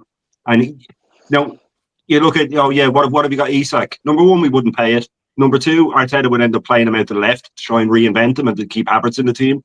Osman's got too much personality for him. Same goes for Gyökeres. And Kane wouldn't do that. Yeah, as much as, just don't think he'd do that to Tottenham. I don't think he'd piss all over his legacy. But, it will be Sesko, because that's the one Arteta wants, because he's not already made. If he signs an Isak or someone like that, all he can do is make him worse. He's already, we already know how good he is, and he's too much of a fucking coward to take someone like that on, because he'd have too much power for him. So if you look at that list, we all know it's Sesko. We all know it's Havertz 2.0. He's got an average rate in Germany, no matter what he's going to do in England, especially with no true balls. You know what I mean? We don't play true balls. We only lump crosses in when we can't figure out a low block. And I've said it before. I don't know how even play our best crossers. Yeah, and that's the thing. And I don't know how Arteta struggles with blocks when he's a fucking Lego man. He should know exactly how blocks work. But I just don't see anybody but Sesko, and I don't see anybody but Williams, and I don't see anybody but Arteta absolutely ballsing them up. And with all the players we're going to lose, we already needed 5 new players. We're going to lose another 5 on freeze. We're going to and Zinchenko probably get 10 million for him. How are we going to replace all them? How can he spend 5.5 years signing goalkeepers and left backs, and we need a left back and a goalkeeper in the summer? And now you know what I mean? Squads have either de-aged, so they're running their contracts down and etc. etc. Oh. Now we need numbers in. Guess what? We ain't got the funds or what to do it. Do you know War what I mean? chest. War chest. The war chest. Yeah. Right, the war No, chest. you're saying Zubimendi Wenger's up front. war chest. That's your striker, Zubimendi up front. Fucking hell. There you go. That's it, done. That's Yeah. like the fucking 10th wonder of the world, that war chest, isn't it? Do you know what I mean? Yeah. Whoever Hey, finds boys, I've that. got to bounce. I've got to bounce. Great chat, all of you. Cheers, Jezza. Cheers, Big Jez. up to you, Jez. Always, Jez, Pleasure as mate. always, mate. The thing is, we're going to be talking about the same shit this time next year. Yeah. No, you're not. You're going to win the Champions League. Don't worry. Oh, yeah, okay, mate. I'm not holding my breath on that one, my friend. We're not even safe for top 4 yet, so I'll be Yeah. Jesus. Michael Mourinho, 90th minute header. Whee! Yeah. I think the only difference will be, And you're going to have a statue of Arteta outside. Whee! Yeah. The only good-looking Spaniard I know. Second, we'll be talking about Arsenal being in 5th. Yeah. That's what I see happening here. Yeah, me I too. don't see any progression. I don't see us getting what we need. I don't see that Arteta will be the man. Hopefully, I pray and pray and pray that he'll be gone by the start of the season. I don't believe that will happen at all. I pray that will happen and we get in a proper bloody manager, right, that will sort this shit out. Right, because I think this Berta, right, is the man that maybe just pots the nail in Arteta's coffin, and he can fuck off out of this fucking football club. Yeah, but I'm not convinced just yet this will happen anytime soon. But I honestly do believe, gentlemen, this time next year we'll be talking about the same old shit, and we'll be talking about being in a different position. But it's been a great debate. Thoroughly enjoyed it, all of you. And I'll catch you all on the flip side and speak to you all very soon, because we go round and we go round and we go round and we go round. Bill Murray in it, mate. This Isn't it? now 5 years. And it's just the same old bullshit. And I'll be honest with you, I won't lie. I'm getting very bored of it now. Very Mate, bored. I've kept waking up at a certain time to dun dun dun dun dun dun dun dun dun dun dun dun dun dun dun. Those who don't get the reference, it's Groundhog Day, isn't it? It's Groundhog Every Day. fucking day is the same thing for Arsenal, man. But Ridiculous. anyway, boys, I'll catch Jez, you all. Big up yourself, Jez. Appreciate it, man. And people, you can find Jez at the Arsenal History and More. His link is in the description. He does a fantastic show. I think Tuesdays and sometimes it goes to the Wednesdays with DJ B and Kenny. You will not find a show anywhere on YouTube that even closely resembles the IQ. I really, really recommend you go there for his next one, and 2, go give his other one to watch. What we're doing here. Do you know what I mean? That's what it's all about. But yeah, Jez, absolute pleasure, mate. Thank you very much, my friend. Yeah, it's Big been up. great. Nice meeting you, Jez. Guys, it's been a great chat with you guys. West Ham man, sorry I don't know your name. What's your name? Tommy, it's all right. Tommy. Yeah, I'm Tommy. offended now. Sorry, buddy. Sorry, but Oh, I remember that's it. all right. I've got a very good memory. I know you have. And I'll catch you all soon, boys. And See you later, Jez. thanks as always, Aaron. Great channel, gentlemen. Later, Jez. Yeah, We're getting there. You don't get many panels better than this, that's for sure. Fucking hell. We've had a good laugh so far, haven't we? But we won't continue for too much longer. Well, we'll continue for a little bit longer. But Jez, any time that you give us always greatly appreciated. Come in the chat. Big up Dow. As I'm fucking off. Oh, is it a bit of Oregon? The Dow. Here he He's is. in the chat. Next time, Dow, you wonderful fucko. You better come on. I'm going to hold you to that. Yeah, the legends. Yeah, Take care, boys. Take care. Yeah, have a good one, Jezza. Have a good one, Jezza. Who hasn't had there? Because I'm sort of a little skew whiffed about the old striker thing. So who hasn't had there? Two Bob on it. Who ain't a little chat? Rashid, I feel like you might not have had your go. Oh, I'm gonna sorry, come to Aaron. you. I'm going to go as well, mate. I didn't give what I thought. Sorry, Rashid, one sec. Yeah, Tommy, bruv. Listen, Nice meeting you guys. Big up for coming on. Nah, listen, when someone Later, comes on Tommy. there, sound and normal, they stay on. Yeah, I tried big up, to be. bruv. Appreciate It's it, been man. nice meeting all of you. Yeah, take it easy, man. See you later, guys. Up All the the best, hammers. my friend. Big up, brother. But yeah. Listen, in my opinion, we're gonna get Sesko. I agree with every one of you. I think I'm gonna maybe let you hold for just 2 seconds, yeah? Yeah, no, it's okay. I think 90% of this fan base knows already that we're gonna get Sesko. In my opinion, the best option would be Osimhen. Why Osimhen? Osimhen's fast, he's strong, and he can get he's aerial duels. He wins most of them, so he can head the ball as well. So you've got 3 important things that you need in a striker. So I think Osimhen's the best option for us. He's a match winner as well, Rashid, isn't he? He's a match winner. Yeah, he's a match winner, 100%.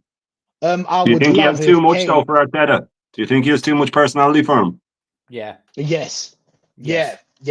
I think he would get worse under Arteta. Oh, but yeah. his worse is different than Havertz's worse or Gabriel Jesus' worse. Do you know what I'm saying? Like no, it you're would right. be It's just all a right. different kind of worse. It's just a different kind of worse. Just having a striker that is Havertz, 65 million spent on him, and then when I see, is there any difference between Havertz and Moreno up front? No, Is there like a huge difference? I don't see it. No, they're both useless. They're both shit. Do you know what I'm But they are though. They're both shit. I think Moreno, if he continues playing up front, he will get that 10 goals or 11 or 12 goals. But the we same need as 20. Havertz. We need 20. We Yeah. need 25. Minimum. We need Minimum. a fucking gunman. Pardon my swearing, but we need a gunman. And that's awesome. But you know, like Rashid was saying, and I don't mean to cut across Rashid. I'll let you back in now in a second. He does this. He has too much for him. He's too strong a character. He's too big a person, and he'd be a fan favorite. And he's everything that Arteta doesn't want. Yeah, 100%. I just feel like he has the best 3 attributes that we need, especially if we continue playing this U-shaped football, cross and hope. If you're playing cross and hope football, Isaac is not your guy. If you change systems, then maybe Isaac. Then you have to cater to Isaac. So I think Osimhen's the best option, but you know how he is. He's already got an attitude problem, apparently. Oh yeah. You know what I'm saying? Like even like when they said about Abba, we had Abba that was scoring what 20 plus goals every season. Yeah. And it wasn't like when Arteta came, he did it like 3 years ago. It was just the year before he was scoring 20 plus goals. So I don't understand why nobody clocked it. Why is this guy suddenly not scoring any more goals? What changed in a matter of 4 months? What changed is that he started playing on the left wing, and we started playing someone else as a striker, Lacazette, which has the same goals as Havertz and Gabriel Jesus and Moreno and any striker that we're going to bring into the club. So I don't really understand. And thank God we're going to continue, obviously, the show that for part 2 about talking about how the team he inherited and the other team, and there is no difference. So we're going to be talking about the attackers and the midfielders. So tune in, people. Look, listen, nothing changed. Nothing changed. Lacazette will give you 12 goals, 15, 10, and it's same for Havertz and probably the same for Moreno. Do you know what I'm saying? Because I don't know what Moreno does on the pitch, but he somehow scores. It's the same goes for Havertz. You know, I can tell you for free what I think Moreno does on the pitch for 90 minutes. Piss me off. That's what he does. He pisses me off, man. I'm not gonna lie, man. Let me just jump into the chat for a little bit, man, because look, you know, like what we've been going on. It's been fire this stream so far, man. Now, John, big up, brother. Big up, man. Big up everyone in the chat as well, and don't forget to smash a little like and a sub as well. And the same to all of these excellent content creators, man. We're all sort of starting this, you know, in and around the same sort of boat, man. And we deserve to go that way, and we can do that with your wonderful help, man. If you could just smash a like, go to the Push channel, subscribe. Everyone greatly appreciate it, man. It means a lot to us. Do you know what I mean? It just means that we can do a little bit more. Do you know what I mean? Keep telling the fucking truth, because that's what's on the panel right now. I can promise you that it's the absolute truth. You'll never get it. And if anyone started speaking bollocks on it, I'd never speak to them again. But I don't think that's the case for the 5 that we've got on, because we're proper. Yeah, John, big up, mate. Aguna Matata, how you doing, my brother, man? It's love that, man. Hope you're doing well, my friend. Assembled, big up to you as well, brother. What you saying? Xhaka was good in his last year. Rice is doing what he's paid to do. Yeah, 7 out of 10 performances. Yeah, and that's what he was doing that last season, minimum, wasn't it? You know, and now we're just pushing him sort of out. That's a tactical problem for Mikel Arteta. Do you know what I mean? It's shock. John Guna again is coming. Spurs are a prime example of a circus. Aren't they fucking just? And they will always be, have always been. I didn't even know when they was built, made, whatever. Because you know what? Who fucking cares? Like, no one cares. I was sitting in a chat on the Never a Foul, yeah, and there was this Spurs geezer, and he was like, "Oh, Arsenal are the banter club. Like, everyone talks about you because you're the banter club." But I was like, "You've got the easiest gig on a panel show as a Spurs fan, because no one gives a fuck about you. Literally, no one talks about you because no one cares. They'll go, oh, yeah, Spurs, what a useless bunch of fucking pricks. And then that's that. Job done. No one cares about Spurs. And they can be up, yeah, the manager has no clue. Oh, yeah, I mean, summarising it all up, yeah, man, he's an absolute spastic. Yeah, what we got saying, we got Guna Matata saying, yeah. All in free, yeah, Tesco's, yeah, big up, man. We're going to skim sort of through someone. Big up AFC always, man. Yeah, you know. AFC always, yeah, I'll tell once Tesco club card, he is crap, mate. You know what I mean? This is what we're talking about. We're talking about a basement manager ain't done anything in 5 fucking years, and people are like, oh, yeah, you know, well, you know, you got to give him a chance this summer. It was this summer, last summer, and last summer, and last summer. And how do you carry on? Do you know what I mean? And there's one content creator, I won't name him. But I remember him sat on a stream, and it bugs me. And some of you might have heard me say this before. And I used to watch a couple of his videos, and I sat and like he said this thing, and he fucking lost me. I wasn't always 100% agreeing with him anyway. And the question was, oh, how long do you wait for the process, or how long do you wait till Arsenal win something before you change it? And the answer that this person gave was, as long as it takes. So infinity patience. I know who you're talking about. Yeah, I know who you're talking about. Fuck off. Sorry. I can't subscribe to that sort of bollocks. I'm sorry. Like, I'm too old for that shit. I can't in my job as an electrical engineer just carry on fucking electrocuting families left, right, and centre in domestic properties that I rewire for infinity with no accountability or anything like that. For 15 million a year. Do you know what I mean? Like, I know. How long is it going to take? Oh, as long as it takes, mate. Yeah, it will be done when it's done, isn't it? You know. Yeah. I'm sorry. As long as it takes. Come on. Well, it's already taken 21 years for a fucking league title. It's already taken. What's it? Parma 94, 30, 31. Is that poor math? 31. Yeah, for a European title. Yeah. And 32 for a fucking League Cup. What we doing here? Do you know what I mean? As long as it takes. Oh, you'll be fucking dead if you carry on waiting, son, and have no standards, because it's fans like you that are holding this club to this standards, which is why we won't get any better, because the managers see full fucking stadiums. of merchandise clouted out see-through bag Arsenal wankers spending fucking fortunes, not even fucking singing even relevant songs like we've got Super Mick Arteta, he knows exactly what we need. No, he don't. Tin at the back. No, he ain't. Gabby in attack. He's shit. We're on our way to qualify for the Champions League. I mean, that shows you how retarded our Arsenal fan base are. They still sing that. They still clap the gears that ain't won anything in 5 years. I just can't subscribe to this sort of nonsense. And they're like, you know, well, they've obviously got their little combat to fans like us. And you sit there and just think, do you know what? I wonder if you just sat there and listened to actually what we said instead of sitting on your arrogant, cunty little fucking horse. You'd actually probably go, do you know what? Maybe we're just all self-righteous little pricks, little fucking useless wankers that are just in it for the ride, in it for the journey. And it's people like us that clear it all up. We mop up all the fucking tears because it's our own tears. You lot just take selfies in the stadiums and buy merch because you're part of something, because you've got no personality or any friends, and you're fucking losers, and you'll always be losers. But do you know what? When fucking all the Emirates Stadium around me was celebrating the final fucking whistle, second place at Everton last year, I was sat down in my seat going, look at all of you fucking spastics. You're celebrating losing, and you'll always be losers if that's what kind of mentality you have, because it doesn't just stay at football, people. That's life. You're fucking losers if you celebrate failure. Losers. Bosh. I will let someone else go in. The penny will drop. The penny. Sorry. Like the penny will drop eventually. The penny will definitely drop because, like what even Josh Kroenke realised by bringing Berta in, it's an unsustainable model.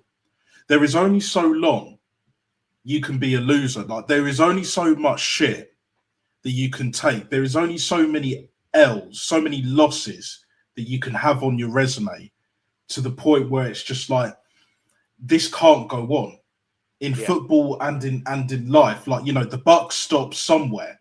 Now either they have to change or it will be changed for them.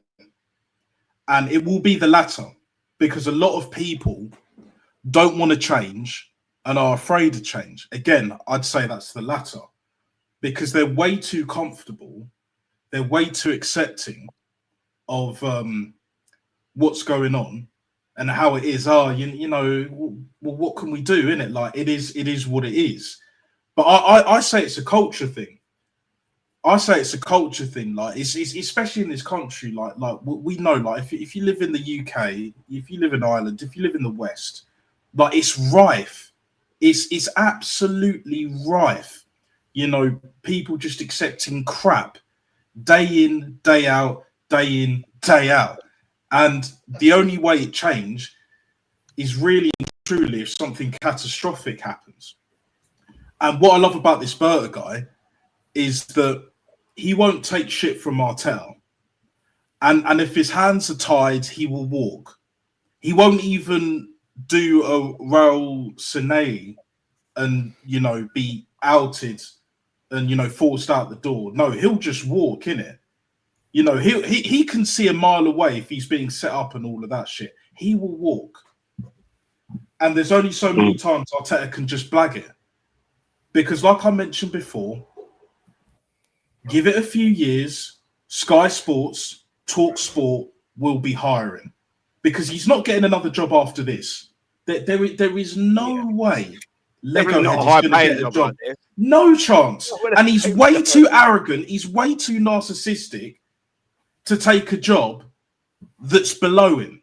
That's really and truly, even like a West Ham is above his level. I know they got Potter in, but as an example, even like a Sheffield United, a championship team is his level. They're all thereabouts. But he will never do that. He's got proof of failure now, though.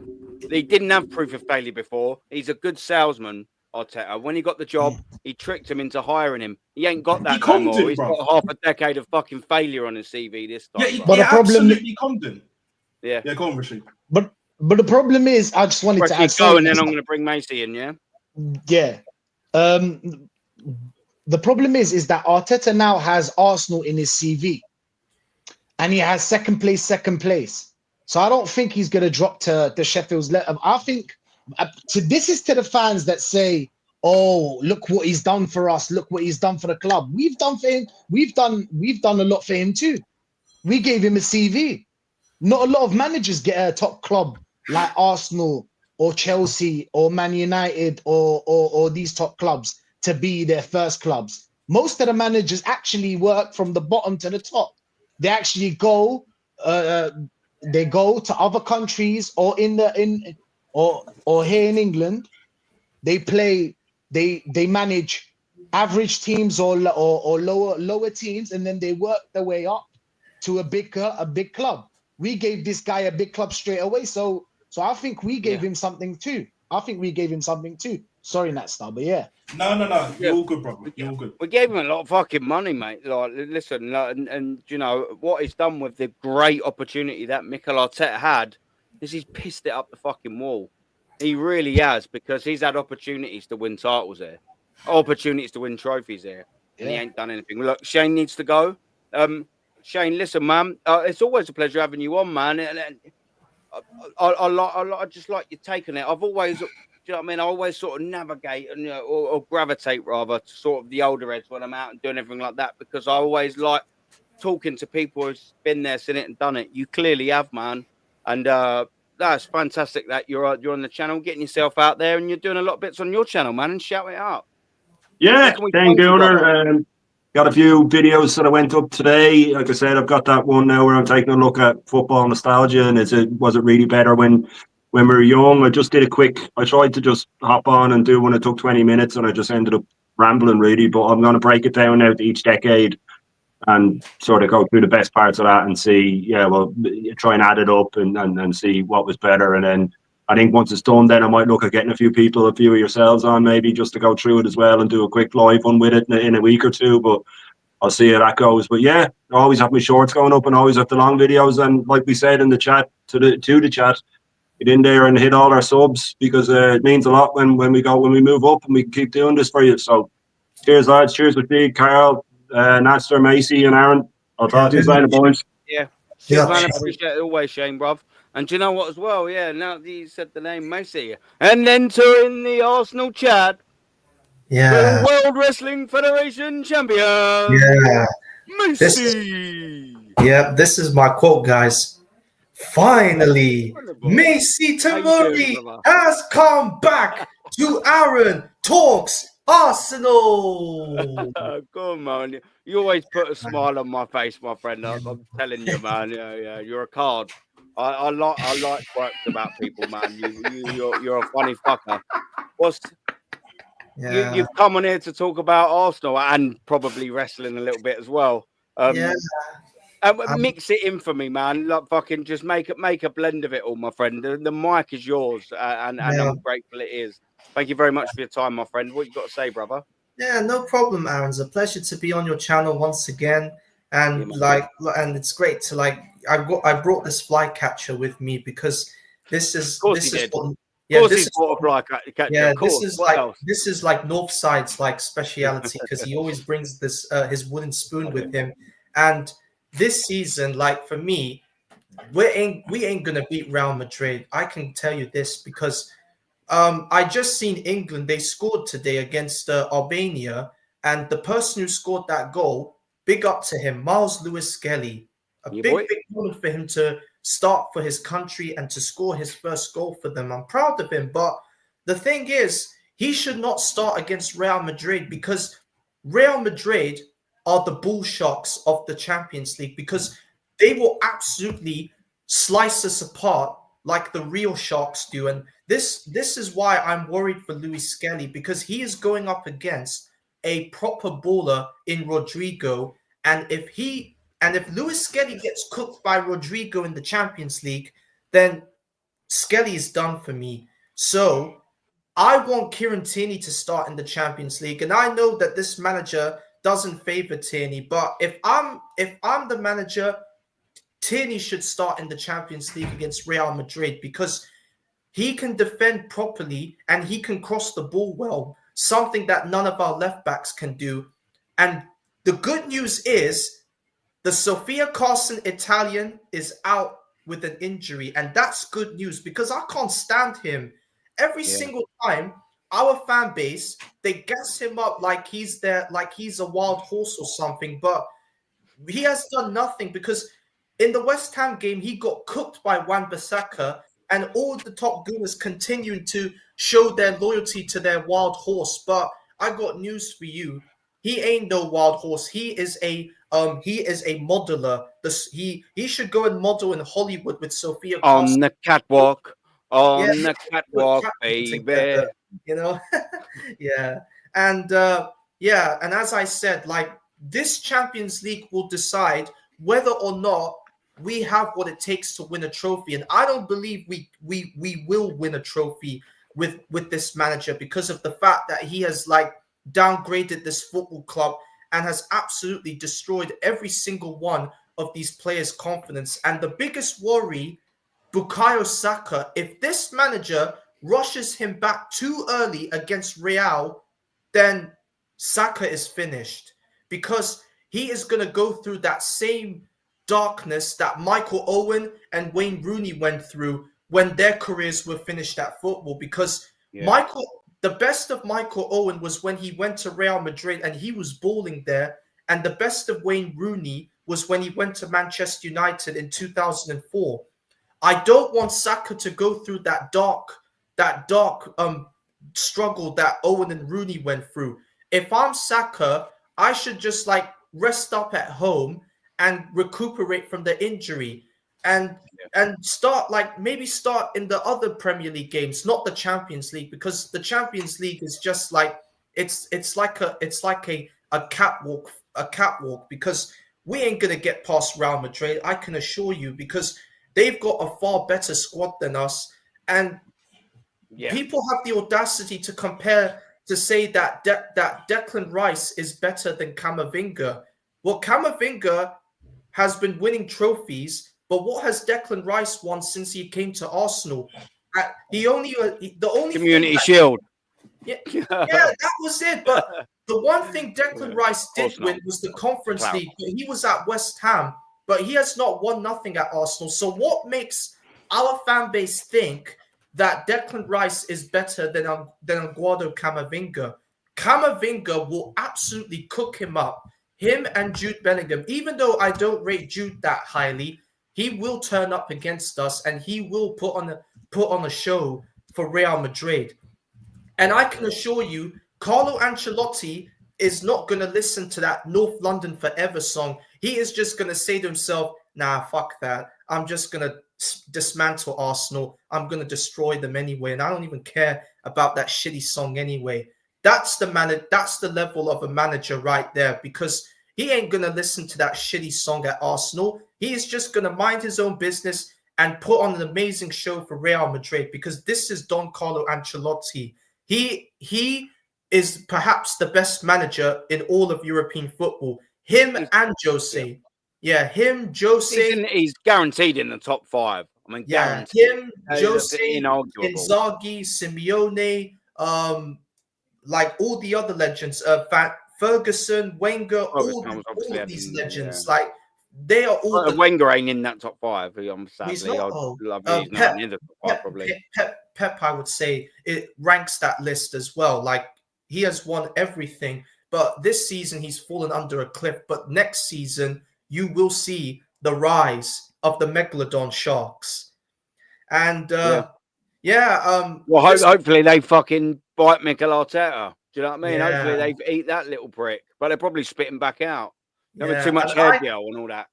And I want, and if we win, and if we end this season trophyless by the end of this season, every single top gooner needs to come back and apologize and cry to us and say, "Oh, we're sorry. We're very, very sorry. We said all these negative stuff about you." So you should get on your hands and knees and apologize and beg for forgiveness for all the things that you've said to the likes of me, to Aaron, to Rashid, to Cole, to Natster, to all the legends here for showing your displeasure and your negativity towards us when we are the ones that speaks facts about this football club And we know that this football club will never ever win nothing under this scrubby looking Spaniard dickhead in Mikel, Super Mickey Arteta, because that's who this fan base want to like compare him to Mickey Mouse.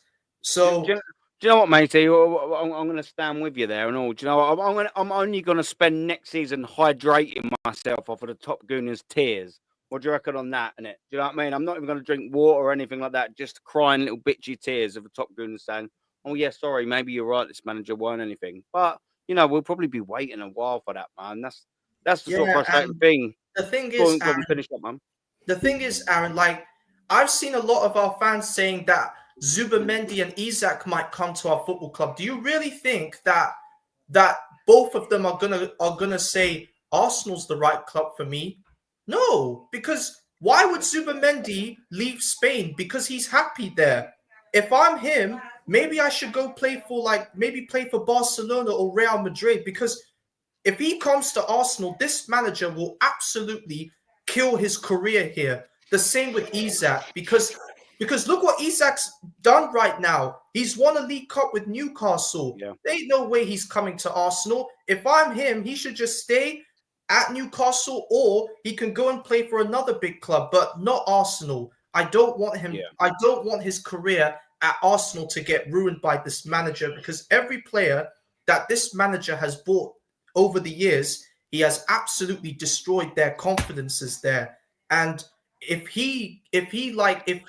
this season, if this board gives him money, like lots of money, then any player that comes to our football club, their careers will be over by the time that this manager like puts them in a position that doesn't favor them. So for now, like we need to focus on the end of this season and see whether or not, if we finish this season trophyless, this is the time to get this scrubby Spaniard bull rat out of this football club immediately. Take Tim Lewis, take Richard Garlick and Kronk, and if you don't invest nothing in this football club, you can sell this football club and give it to somebody that has the ambition to take us to the next level. Because all you have done this over the years, you have absolutely sit your asses in America and you've been eating cheeseburgers, you've been walking around and all this stuff. So if the Concrete don't sack this manager, then they're the ones that have to go as well. Yeah, facts, mate. Cheeseburger eating dickheads, mate. They just 100%, mate. Oh, but you're always a smile on my face. Not all of them.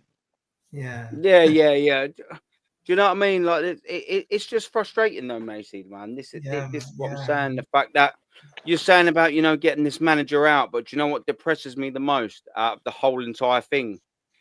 And I'll tell you for free, because it's good knowledge to have. This geezer ain't going anywhere for at least the next 2/3, maybe 3/4 of the fucking year. 1 year minimum. Yeah, that's it. That's the minimum. worrying What do thing, you think? They're not going to sack I'll give him now? till Christmas, mate. Yeah, I'll give him till exactly. Christmas. So this is my head as an Arsenal fan and a paying season ticket. Fucking older. What a wanker, eh? So this is how I sort of feel. We're in March now, yeah. Well, he's not getting sacked this season. He just ain't. So that means he's guaranteed to be here until August. And they're going to give him his money, and then they're definitely at least going to give him 2 months, minimum 2, 3, 4 months. Yeah. They go. Do you know what I mean? Can you realistically see if Mikel Arteta gets, let's just say, to sort of November-ish, October-ish, and he's doing bad? Maybe that's when he'll get sacked. October, November-ish. If he's doing horrendous, by the way, horrendous. Yeah, that's like fucking 6, 7, 8 months away. So that means that from this point, realistically, and when I say realistically, for people that are a little bit delusional, and there probably ain't any delusional people in there because the panel have fucking got their head screwed on, and this world-class chat have got their head screwed on, that's just not going to... He is going to be here for 8 months. So just sit there and think yourself. Just listen to these words. We will have Mikel Arteta as manager of Arsenal Football Club for the next 6, 7, 8 months. That fucking shit the life out of me, son. Yeah, and that was the thing with Emery, because Emery was there for like 3 or 4 months until we sacked him and replaced him with Freddie Lundberg. And I feel kind of bad for I feel kind of bad for Freddie, you know, because Freddie is a legend of this football club, and we have threw him into the Lions, bro. And I feel bad for him, really, to be honest, because I didn't want Freddie to take charge of this football club, because if he does, then his legacy at Arsenal will be ruined. So I'm glad we took him out of the interim role. But now we're stuck with this Spanish novice, and the same thing should happen from October, November to December. If this manager if he has a bit of a sticky start next season, then that's the time we can start sacking him by October, November, or Christmas time, because that's the perfect strategy. Yeah. Mate, do you know what? Let me jump in as well, because I have to jump in with this. AFC always big up as well. You put some belter comments in, and I haven't been able to read them out. So I do apologise to the chat. I've been trying to click on it, and there's been loads I wanted to read out, but the structure and the way the chat's sort of flowing, sometimes it's hard to go back. It's never anything personal, just letting you know. But when I've got down to this, I have to let you know as well, people, because this is so relevant. And AFC, my son's 7, and we're at the same standards. Aaron, my 9-year-old son did his school sports day last year. He turned around to me and said, "I'm not doing it to compete. I'm doing it to win." AFC's son at 9 years old, my son at 7 years old, already grasps the fucking concept 80% of the third biggest club in fucking England's fan base cannot. They've got a combined age of 16. You get 16 million people. How negative? That concept. How negative, Aaron, bro? Please. And anybody that goes against this manager, or the way he does things, or the whole board, these fans would turn around and say, "This guy is negative. This guy's a hater." Did you see Thierry Henry when the Panama players scored the goal? Yeah, I saw that. Everybody ran because he's an icon. He's a pillar of the Premier League, at least. The Premier League. You cannot talk shit about someone like Thierry Henry. How could you turn on someone like that? Yes, if he says something, look, don't get me wrong. I'm straight up. If he says something that is wrong and against the club, I would turn around and be like, "Hey, listen, I don't like him no more." Like anybody that jumps on the Arsenal wagon right now, like we have a lot of them. Macy, you know most of them. Martin Keown. Do you know what I'm saying? Yeah, Mark Keown, Ray Parlour, Ian Wright. Yeah, Ray Parlour. And etc. And many more. Do you know what I'm saying? Yeah. And now, for me, I don't like them no more. I do not like them no more. Anybody that goes against what we want to achieve as a fan base, we want trophies. We do not care about anything else apart from trophies. So big up to AFC for teaching his kid, and big up to you, Aaron, as well. We should teach our kids and drill in them the winning mentality. It needs to be intent. Do you know what the worrying thing, Rashid, though, is just from these statistics alone, and they're slightly, maybe we've got 2 kids that are Arsenal fans, aged 7 and 9, that have got mentality, and we've also probably in that 58,000 Emirates Stadium of Arsenal fans, they've probably maybe about 30,000 kids in their family, all brought up with spastic. Oh, it's all about participating. And there you go. Mine and AFC's kids are going to be all right, but 30,000 are just absolutely reduced to just happy participation. Just happy to be there. Just happy to be there. What are we doing here? And there's another losers. No, you're a loser. You're a loser. Yeah. I've just got to say this very quick. Like, I remember, when I was a kid, right? I used to play rugby, done a bit of sports and all that. For me, it was about having fun and enjoying myself on the pitch, because that's how I could express myself. I wasn't highly social. I wasn't that talkative and all that. But on the pitch, I was a different person. Yeah. I remember my old man told me, he was like, You can have fun, but number one, the most important thing when you're on there, when you're out there, is to win. And he was right. There is no feeling like it. You can have all the fun you want, but if you don't win, it doesn't feel the same, bro. Now, for me, I would say do both, innit? Especially if you've got the tech, bruv. But the problem is in this country, it's especially, but you see it all around the West, but especially in this country, we all see it. We all live in England pretty much, yeah? Like, you see this everywhere, bruv. Parents, teachers, high officials and all of that. Losers, bruv. I don't care if they're on 6 figures, 7 figures, even in some cases 8 figures or even 9 figures, bruv. Losers, bruv. Losers. They're teaching their kids to fail and they're happy about it. And at times they probably want them to fail because they're so insecure, bruv. Not me. And you know, I'm telling my kids to win, bruv. At all costs, and you know pretty what, much. Natstar? You know what, Natstar? If we actually went there and bought the right players and bought the right manager and we went in and we tried our best, I'll be like, you know what, we tried. The thing is that we didn't. We didn't. We saw the summer transfer. All of you were saying that was all right. That was a good transfer. No, it wasn't. It wasn't. You bought 2 players. Nobody can tell me. I don't know why I'm getting upset, but nobody can tell me that you wanted Moreno. Yeah, you wanted Moreno. Yeah. Nobody can tell If me you they wanted did, Moreno. you're a massive. See you next Tuesday. Nobody wanted him. You have to cover. Exactly. You have Yeah, as a football club. You I knew Moreno would, because I remember Moreno used to play for Newcastle back in the day, and one Newcastle fan told me, he said to me, Macy, when Moreno was at Newcastle, he was never ever given a chance there. So he packed his bags and he went back to Spain to play for Sociedad, and he was their 3rd best player because Lee watches La Liga, and all the top gunners are saying, "Oh, but the Premier League is far better than La Liga." No. The Premier League's too fast for a player like Moreno. We already knew that. But yeah, go on, Aaron. I know you want to play. And he was bang average anyway. I can't play it because of the copyright thing. I wrote to Maguna Matata, but wait, I have to bring it up because like it put a smile on my face when I see it, because I mentioned this a couple of years ago to someone. Does anyone remember that after we won the double in 1998, the Arsenal Hot Stuff song, where they put the whole squad, and it was what was it? Do you know? I can't remember what the original song is. Oh, boys, you can't believe you don't know it. Listen, I can't remember it. When we come off stream, was that just to refresh your memory? Was that a song in the Full Monty? Yes. Right. Hold up, wait a minute. Hold on. Let me go on Spotify. I can't play it on copyright. But when we come off stream, unless you're so busy, if you're so busy, I'll get it up, Carl. Put the link in the thing.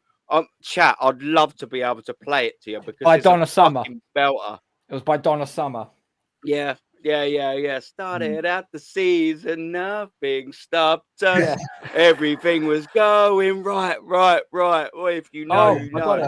I can't play it on here because of copyright reasons. But if you know, you fucking know, son. Yeah. I'm even wording for word it in my nut, man. Oh, yeah, Guna Matata, what a fucking shout, my brother, man. As soon as I read that comment, man, and you just put play Hot Stuff, I wish I could, mate. Like, what a belter. Right, Aaron, Rasheen, Napster, I've just sent you the link to the Spotify of where it's all been said, so you can have a listen to it yourself when you come off. Yeah. And even like I said, even if it's on YouTube or whatever, we'll have a little go on when we finish. But Guna Matata, fucking legend. It's just as you're on it, 10 men went to bed. He went to bed with Ashley. 10 men, 9 men, 8 men, 7 men, 6 men, 5 men, 4 men, 3 men, 2 men, 1 man, and his mobile phone went to bed with Ashley. You know that's what we doing here, man? Come on, Guna. You're throwing them all in tonight, son, or you'll get me rolled because I've had a couple of cans of Stella. I know what you're doing. Well, yeah, we'll big up as well, man. And big up just while we're in world-class chat, again, put them subs in and drop a like into the stream and follow the boys and all the links in the descriptions, man. It does make it makes a massive difference. You know what I mean? This is why we do it, man. We're buzzing. just to share a little bit of Arsenal content with you. Do you know what I mean? With the proper people, and that's exactly what you all are, man. 3 winners ago was talking about Rush, our fans. Yeah, they get so gassed so fucking easy. Vincenzo, sorry if I butchered your name, brother. You've been putting some smart comments in as well. Silence Dan, yeah, said he bought Arsenal that you don't buy a football club to win trophies. This is the problem that we have, my friend. He said that basically on day dot, man. Yeah, love you, brother. Do you know what I mean? Yeah, spend the cash. Yeah, AFC always. Yeah, Tech CV is putting out the cones for Pep, and he was good at it. I heard it got him the Arsenal job. These owners are a disgrace, a fucking disgrace. I'd add an adjective for allowing them to hire a novice as a manager. University of Arsenal, what they do is hire freshers and keeping on giving him a new contract for failure. Why on earth, my friend, would you have not given that contract offer at the end of this season? Either you wouldn't have offered it, you'd have sacked him and saved a fuckload of money, or you just wouldn't have offered him 15 million because he didn't deserve it. I've got to say this, Aaron. Yeah, I've got to say this. Matty said this, and he said this multiple times. Yeah, failure is expensive, and as soon as he said that, I was like, he's bang on the money. He's spot on. He's absolutely spot on. Like, failure is not cheap, bro. When you lose, you think you're like doing the cheap and cheerful option, you know, the bargain bucket FC kind of shit. No, and even Josh has realised, that you can't do that no more. That's why he's brought. That is exactly why he's brought Berta in. Let's be real, guys. Right? Let's be real. Yeah. Freddie Ljungberg was more qualified than Mikel Arteta. If they gave him the job, like, he wouldn't be. He was never my option. But I would rather him and what he did in that time, which was very limited. What was it, like a month or two or so? He wasn't there for that long, but he was coaching the youth at the time before he got the interim position. He was coaching, was it the under-15s or something like that? And you saw what he was doing with Martinelli, Saka, and Pepe. Martinelli was up front. You had, I think, Saka was on the left, and then Pepe was on the right. We battered West Ham 3-0, and it should have been more, as an example. And I say that because I remember watching that game live. You know, but what this manager does, no, do you know what, Martinelli, even though you're an out-and-out striker, you know, like a spicy Jermaine Defoe or some shit like that, I'm going to put you as a touchline winger, I'll put you as a touchline winger. Saka, you'll be on the right, and you're going to invert, and then you're going to track back as well. And I'll keep playing you and run you ragged until the wheels fall off, and that is exactly what has happened. Tear 3, hamstring. You know what I'm saying? Falling off the bone and then one's there. And it's an absolute disgrace. But if I say this shit, I'm toxic and negative to the point where these mutants have been messing with my Wi-Fi. That's why my camera, like, I've got a good internet connection. Tonight it's gone haywire, bruv. But bruv, did you hear about the Heathrow thing? Like, they're a bit fire at Heathrow thing. Yeah, I'm sure they done it because I was part of that and all. My house went down with electric last night. I'm sure fucking Top Gooners have bombed Heathrow just to get my internet down. I've still got electricity, thankfully, but they've been messing with my Wi-Fi. They've been personally. I feel personally attacked, bruv. Like, what is going on? I've been on your stream before, Aaron. Obviously, yours, Rashid. I know you've had technical issues and all of that. I hear that. But what you've been seeing, like, tonight, I've never had that issue before, bruv. They are shitting themselves, bruv. They're like, no, we've had enough. We got to try and shut him down. We got to get him out of here. But here's the thing. I will find a way, bruv. Without struggle, there is no progress. Real progress. Best believe that. You are not going to kick me off that easily. The only ones that can kick me off are the host. So in this case, it would be Aaron. Those are the only ones that can kick me off. And big up, bro. Big up, bro. Much love to you and to the rest of the panel. Lawrence as well, my guy. Do you know what I'm saying? Like, we are here for a reason, yeah? You are not going to shut us down that easily. And do you know what as well? Can I add on to that just quickly? It's one of the comments that AFC always made.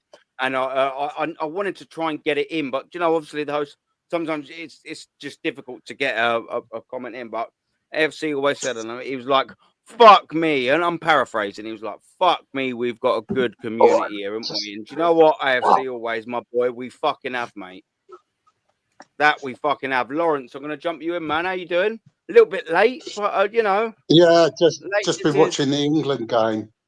Fuck it. What have you been Just, fucking watching that boring shit for? We've been lit on this stream for the last 2 hours. What's going on? With so many technical difficulties on my end and all of them ones there, bro. Like, Yeah. Well, the one shining light is Lewis Skelly scored on his England debut.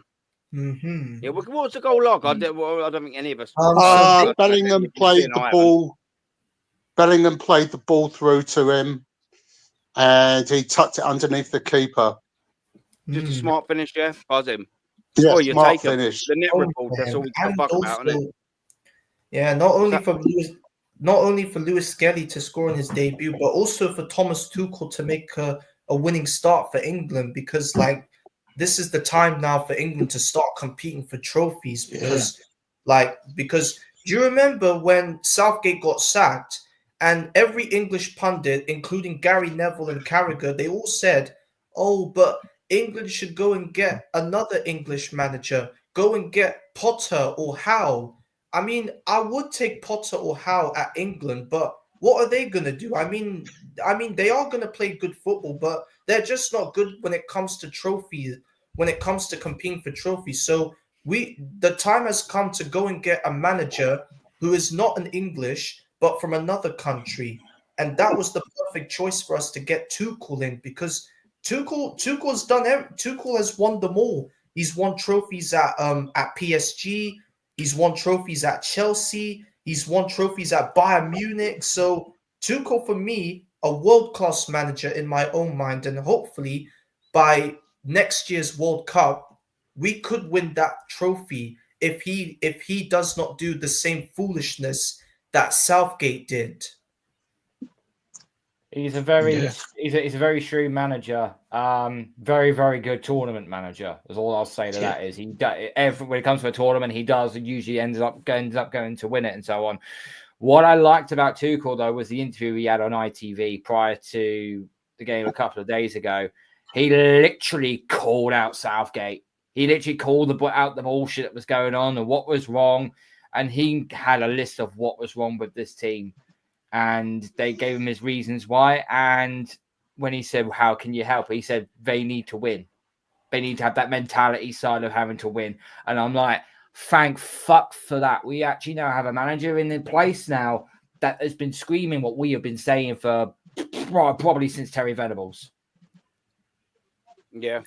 Yeah, pretty much. But the only issue I have with Thomas Tuchel at the moment, German, because we know he has to deliver. And he wants to deliver. Okay, he set the precedent. You know, his intentions. I was going to sing a song and then I remembered I can't. Yeah. No problem, mate. No problem. But my issue with Tommy Tooks, is when he brought in Jordan Henderson and Kyle Walker. Like, I know you need to have experience to win major tournaments. I'm not saying that. You guys all here, we know you need a good blend of youth and experience, right? I hear that. But when they are finished, when they are dusted, when they are done at it, and you can add Pickford to that list as well. I know we don't have an array of goalkeepers like we did in the past. You know, Joe Hart, I know he wasn't anything special, but he's better than all the keepers that we have at the moment. And then obviously before that, we had David Seaman. And then even before that, you know, Peter Shilton, of course.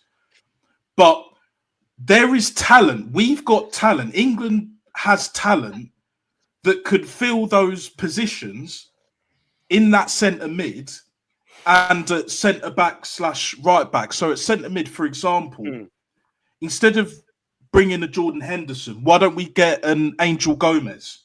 Why don't we bring him in? Why don't we bring in an Eberiche Eze? I know they're not the same type of player as a Jordan Henderson, but they offer so much more. They're wicked on the ball. They could do a job defensively as well. They're younger, so they're fresh, and they'll have enough in the tank to do the 90 minutes or whatever. But because they're so good on the ball, my thing is, if you're a workhorse, that's fine, but at a certain level, you're going to get found out if you don't have the tech. Like, you could run for 3 hours, but if you ain't that good, you're not going to win anything. Tell me I'm lying, innit? Tell me I'm lying. Whereas if you've got players with mad tech or even good tech, we have the ball. We don't need to do that much running. Do you know what I'm saying? It's simple mathematics, simple equations, bro. 1 + 1 = 2. If we have most of the ball and we're clinical enough, our players won't get as tired as much. Rather than you have the Hendos, you have the fucking Calvin Phillips that are absolute scrubs. Oh, but he does a job, mate. He does a job. He works his nuts off. Pause. Like, do you know what I'm saying? Like, you know, he puts in the hard yards, the hard graft. You know, all of these fish and chip merchants, bruv. Like, I'm sick of that shit. When are we start going to recognise the ballers? Look at Brazil. Brazil have always had ballers. They always will have ballers. But they're in the worst phase of their history because a lot of their team is full of scrubs. If you like, minus Neymar, like it's not looking good, bruv. It's really not looking good. But we have the quality. We've shown we can get to the final with an absolute loser, waistcoat merchant in the dugout, yeah. But with this manager, as long as he picks those ballers, and he's just like, unless he finds a way to just like weed out the crap, and he can see what works, what doesn't, and he sticks to it, you know, and he can back up what he said in his interview with ITV, like Carl was saying, then I'm all for it. But he has to deliver. Key words, he has to deliver. His contract's only 18 months. There you go. Exactly. Just quickly, just before we carry on, the man on the top right-hand corner, my brother Rashid, he's got a bounce. Listen, man, thank you very, very, very much, as always, for giving me a time. And it's the same for everyone. But thank you, my brother, for giving me any second that you've got, man. You know, it's always appreciated because it's always facts. That's why people get invited on my channel, like fucking you, just dealing facts. Not fucking nonsense. I don't want to hear nonsense. I just want to hear facts, and that's why you're here spitting them left, right, and fucking centre, my friend. Thank you very much, man. I know what you've got coming out, but people might not know what you've got coming out. Shout your channel out and what you got coming up, brother. Hey, listen, it was an elite show. Thanks for having me on. It's always a pleasure, by the way. It's always a pleasure. Big up to you, Carl, Natstar, Macy, Lawrence, and Normski. Big up to every one of you. I'm gonna do a show on Wednesday for anyone that didn't tune in. We talked about how the team that Arsenal inherited, well, Arteta inherited, with the team that Arteta has now. So we're comparing the two teams, and we're seeing what's the difference really. Where is the progress? And that's basically what we're going to be talking about. It's going to be an elite show. We're halfway through. We're already done the keepers and the defenders. Now we're going to jump onto the midfielders and the attackers. It's going to be amazing. It's going to be lit. Oh, trust me. But yeah, I'm going to hopefully on Wednesday, 8 p.m. come check us out. And yeah, big up to the chat as always. Everybody out. And the set piece coach as well. Big up, Rashid. And yeah, big up, Rashid. Just a couple people on what Rashid just said. I was part of a couple of people here were a part of Rashid's first show, and it was an absolute belter. And trust me, in this latter part of the stage, you ain't going to be wanting to miss it. Wednesday, 8 o'clock. You will find us there wrapping up that segment of that show. Don't be a mug and miss it, man. Come on, we're the community, man. Like this is what we got to be doing for this community. Big up as well. Just quickly, I've got to do it to my mate Craig. He's on the screen already. He's one of my best friends. Big up Ronnie, one of your boys, and big up Connor as well, man. And big up the missus. You know we love a bit of shove. And Craig as well. Thanks for always watching. Yeah, and I just wanted to quickly nip on it. Free transfers. Yeah, listen, there's one that I'd take in a fucking heartbeat, and it would be my second choice striker because we need 2 strikers. We haven't got 1 striker at the club at the minute. It would be getting that Jonathan David. I would absolutely nab him. And if it don't work out, guess what? You sell him for a fucking profit next summer. But Arsenal don't work like that. It's just too easy, isn't it? But yeah, listen, Craig, big up, my friend. Absolute legend. I'll just read a couple more chats out, and Normski, I will get you in, brother. Thank you very much. I'm back. He's back. That's Wiley. Call him Normski. He's back. He's back. Mems, big up, man. Yeah, there's no point watching England anymore. That's why I ain't fucking watching it, brother. Yeah. I think the fans have given up, hoping for a trophy, waiting 4 years for England to win something. And yeah, England have always failed under foreign managers. I mean, it's just sort of one of them things. He's a better manager than Southgate, so you sort of hope he gets the luck of the draw that Southgate got, really. Do you know what I mean? Because let's face it, Southgate got the luck of the draw on both of them competitions. He done well in. Do you know what I mean? But good and Matata well as well, brother. Big up Summer. And get an army from the free window, Top Gooners, Sam. We getting, yeah, listen, man, yeah, fuck the Top Gooners, bruv. We know it. Liam, you've been talking sick in the chat as always, bruv. The people who moan about Tuchel, oh yeah, I love this, man. Yeah. It's funny, isn't it, when you break it down like this? Yeah, the people who moan about Tuchel are the ones that who drink German beer, drive German cars, and wear Adidas trainers. It's funny. I get the point you're making, man. It is funny. And do you know what? I don't care, man. As long as I can absolutely celebrate and then wake up, God knows where in the morning, hungover, hoping I've still got friends and a missus. That's what I want, mate. That's all I want from that England outcome. If we win a trophy, I don't care the state I'm in the next. If we win the World Cup, the whole country's in lockdown. If we win the fucking World Cup, I'm gonna go missing for about a week, man. And I've prepped my missus already. I'm just like, don't ring the police for about fucking for about 8, 9, 10 days. We're going raving, guys. We're going raving. Yeah, we win the World Cup. We're raving to the break of dawn, yo. I'll be good. Don't worry. Do you know what I mean? But yeah, no, we'll take a couple more for the chat and then we'll carry on. Yeah, Liam. Yeah, double standards. Yeah, totally double agree with you, brother. And yeah, what's he saying? A bit of Gordon Banks here, a bit of old school. Yeah, Gordon Banks is England's all-time best goalkeeper. Very 100%. Hard to argue with that bit of history, brother.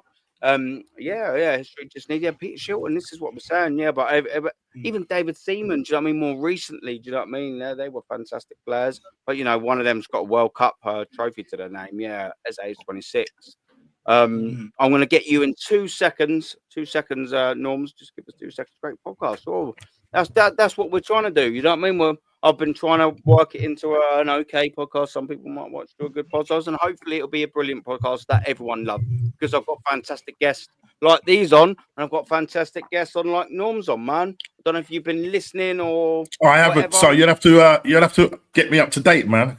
So I was away on another meeting. So you'll have to kind of What was the last thing that was on about? Because I was dealing with the chat. Do you know what I mean? I actually sort of I can't remember if I'm on a bit unprofessional. I've had a couple of. I think it was more like England. It was more like England, with Tommy Tooks. Can he deliver? Yeah. He said he was going to deliver. He said we needs to win. He's on an 18-month contract. Can he get it over the line? And he knows he has to get it over the line. Everything's there, But if he doesn't pick the right squad. I mean, 4 keepers as well. I mean, it's not looking good at the moment. But here's the only thing, and I'll leave with this, right? If he doesn't pick, like, for example, 4 goalkeepers, he picks 3 by the time we get to the World Cup. If he doesn't pick Jordan Henderson and Kyle Walker because he's given them their last opportunity around this time and it's not working and he realises that and accepts that, and then he brings in the Angel Gomez's, the Eze's, the Ollie Watkins, I think he's in there anyway. But if I'm Cole Walker gets to the fucking cup, it's going to be Cole Crawler, mate. He's fucking ancient. Do you know what I mean? Bruv. Yeah. No, bruv. That guy is dusted on and off the pitch, bruv. On and off the pitch, bruv. Like he's having a mare, bruv. Yeah. Sorry to cut you. It just came to my head. It just came to my head, and I had to burst the joke out. Norms, what's your deal in England, man? I don't know if you've been watching the game. No, I haven't. Well done to Skelly, first of all. Yeah, buzzing, man. Getting his debut goal. Great. Just going back to what Nesta said about Tuchel having only 18 months to make us great again. You know what I mean? The last time was 1966. Trump and that. Make this England team great again. We're going to build a wall. Yeah. I mean, like, listen, as I said, I think in the last, I think it was on Rashi's stream, I was a bit concerned, even on my stream, about who he had sort of brought into the side, overlooking Gibbs White, brilliant midfielder for Nottingham Forest, but he decided he's going to bring in Jordan Henderson, Carl Walker. I thought the mans were finished. You know what I'm saying? Can he do it? Who knows? I mean, bro, there are a lot of good teams out there. I mean, I don't know what system he played tonight. If he played 3 at the back, or did he just go with a standard 4-3-3? I'm not even too sure what his setup is. I know he likes to play with 3 at the back. Obviously, if Harry Kane gets his goal tonight as well. Just looking on One Football, he's going to stick with him. Can he get us over the line? I don't know, mate. To be honest, we've been waiting a long time. I know it sounds crazy. We were so close under Northgate. I like to call him Northgate. But listen, it didn't happen. It didn't happen. And so we just keep waiting. It's a bit like supporting Arsenal, especially when it comes to Arteta. You know what I mean? Can he get us over the line? And you know what I mean? We will just find. I suppose the difference is that, you know what I mean, everybody's kind of like, if they don't like the manager, I mean, everybody's joining it. Nobody didn't really like Northgate because they felt that he was too defensive, too pragmatic, and whatnot. But it wasn't that call of, well, who else can you get in? It's just a kind of case of, well, if the FA is going to act, go and get a decent manager. Whereas with Arsenal now, you're fighting against the fans. You know what I mean? Because you've got the Arteta ins and all of that, and every excuse under the sun why this guy cannot get us over the line, and that's the frustrating thing for me. So, yeah, but you know what I mean. When it comes to the internationals, especially like now, do you know what I mean? Yeah, it's I don't really tend to watch a lot of it. Do you know what I mean? I only tend to sort of start watching it when it gets to like the knockout stages, when everybody makes it to the finals. Whatever country they're going to have it. So that's when my interest picks up. But other than that, it's the group stage. Look, they're in Group K. They're Latvia, Albania. England are going to walk that. It's like watching women's football, isn't it? With no disrespect. Yeah. It just is, isn't it? Like, just the women's football's on the way up. That's all well and good. But when we're just talking about the level of interest, just solely just have that level of interest. It's just like, oh, well, we're going to get through. Like, do you know what I mean? Like, I'm a busy man, and listen, everyone on the panel, as everyone in the chat is, we're a busy man. Well, when it comes to England qualifiers, I've got so much better to do with 2 hours. Do you know what I mean? I mean, I'm in my bedroom. I can think of a couple of things I could do with 2 hours. That is better. Oh well, I could do one thing and then have 1 hour and 59 minutes spare. To be fair, but we know where we're going. Yeah. No, well, listen, Tony Walcott, my G brother, big up, man. Ben as well, man. He's putting some more nonsense in there. Walker and Henderson, going to be pivotal. What? Well, mate, I don't know if they can pivot anymore. They're about fucking 30, 40, 50, aren't they? Jesus Christ. But I mean, look, they might bring some bit of experience. You never know. Man's big up. Yeah, I'm going to get knocked out. Listen, they'll get knocked out as soon as they face half-decent team. Yeah. Or a team in form. That might not even be half-decent side. Germany and Spain will knock us out for sure. France is kind of 50-50. Yeah. But, like Spain for sure. We saw the final last year. And Germany are on the up now as well. I mean, they got Musiala and they got Florian Wirtz. Now, very quickly, Wirtz is everything that these Arteta sexuals think that Wodegaard is, bruv. Listen, Wirtz is on another fucking planet, bruv. What this guy does is so simple, but it's so precise. It's a joy to watch. And all we're asking for Odegaard is to do something along the lines of that. Just be more direct, be more clinical, pass when you need to pass, shoot when you need to shoot. But you can't do that. One season with 15 goals in the Premier League, probably close to 20 in all comps, and that's it. And that's it. Chat, there's 75 of you in the building. We've got a few on the panel here. When was the last time you see Martin Odegaard dribble past a player? Can anyone? We've got 80 possible options if anyone's got access to either verbal or keyboard. When was the last time we see Odegaard dribble past someone? The geezer is shit. He's useless. He's nowhere near good enough for this. Do you know what? If we had him as a squad rotational player, I'd go, yeah, do you know what? I can totally accept that. But then we've got him on 240k a week. 240k a week for Odegaard. We could do so much better than that. We thought we weren't going to do much better than that when he actually put the numbers in 2 years ago. But guess what, chat? That was 2 years ago. Yeah. No, you don't win titles on what you done barely yesterday, let alone 2 years ago. Do you know what I mean? My kid, one of my kids are still shitting on the fucking nappies and that 2 years ago. Now, thank God they're not. Things change in 2 years. But unfortunately, Odegaard's output hasn't. It's just not been good enough, especially in that midfield, in them vital areas. We thought Arsenal, we created a spine, and it's gone back to Arsenal. We thought we created a spine, and to a certain degree, we've got a spine. Raya ain't too bad. We could do better, but we could do worse. I think that's fair to say. And then you got two fantastic centre backs. Yeah, that's absolutely inarguable. They're good. And then you got this little weird Declan Rice and Thomas Partey conundrum. Why is there a conundrum? Because you bought Declan Rice to be a number 6 because that's where he plays, but you got Thomas Partey there. But Thomas Partey was injured all of last season. That's why Declan Rice was playing his position last season as number 6. That's why he was getting man of the match after man of the match after man of the match performances. Why was he doing that? I'll say it again, because he was playing in his fucking position, people. So what have we done now? Oh, Mikel Arteta will absolutely refuse to change from a 4-3-3 because he's so narcissistic and stubborn and set in his ways at the detriment of Arsenal Football Club, and only at the pro for him personally, by the way. He's doing this at the detriment of the football club. I have to say it again. Third time, lucky. At the detriment of Arsenal Football Club, he will not change it. You can play Thomas Partey and you can play Declan Rice in a 4-2-3-1, and they will thrive in that pivot. And there you go. Why are you playing? Why are you paying over the odds for Declan Rice? I'm glad we've got him. I'm double glad we've got him. But why are you paying over the odds for a player to fucking play him out of position? Because I say this time and time again, because I was a centre-back. No great level, by the way, people. But do you know what I mean? I played it for 10, 15 years. You are defensive-minded. If you go from a centre-back to a central defensive midfielder like Declan Rice has, I can tell you for a fact he will always be defensive-minded. If you're a central attacking midfielder or a little bit forward or whatever, you fancy yourself as a bit of a Firmino, and then you reduce it back, you'll always be an attacking-minded central midfielder. Declan Rice is a defensive-minded midfielder. Why on earth do we want him a left attacking 8?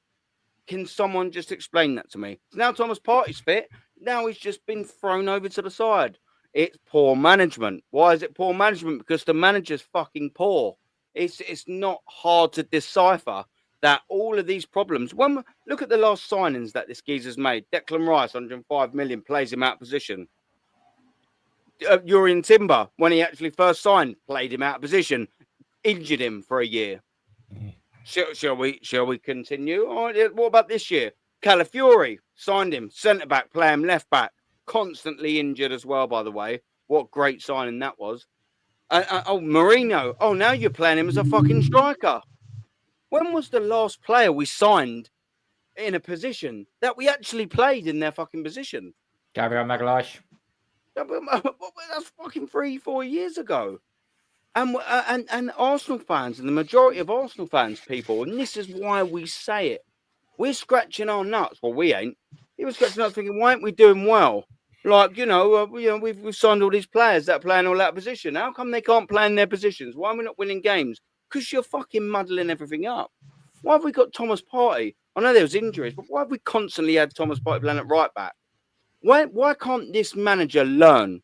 Why can this manager not learn that after playing Thomas Partey twice or thrice at right back, we never fucking win games? And there's a stat, I don't even know exactly what it is. Lee Potsy and all of that sort of add it up. Like, there's been like 7 or 8 games this season or something like that. It's not 100%, but it's close. And we've won one of them at Thomas Partey at right back. But this geezer just like, fuck it, we'll just keep playing him at right back. What are we doing here? This is a manager that is clueless. He don't know how to set up a team. He don't know how to buy players for their fucking own position, people.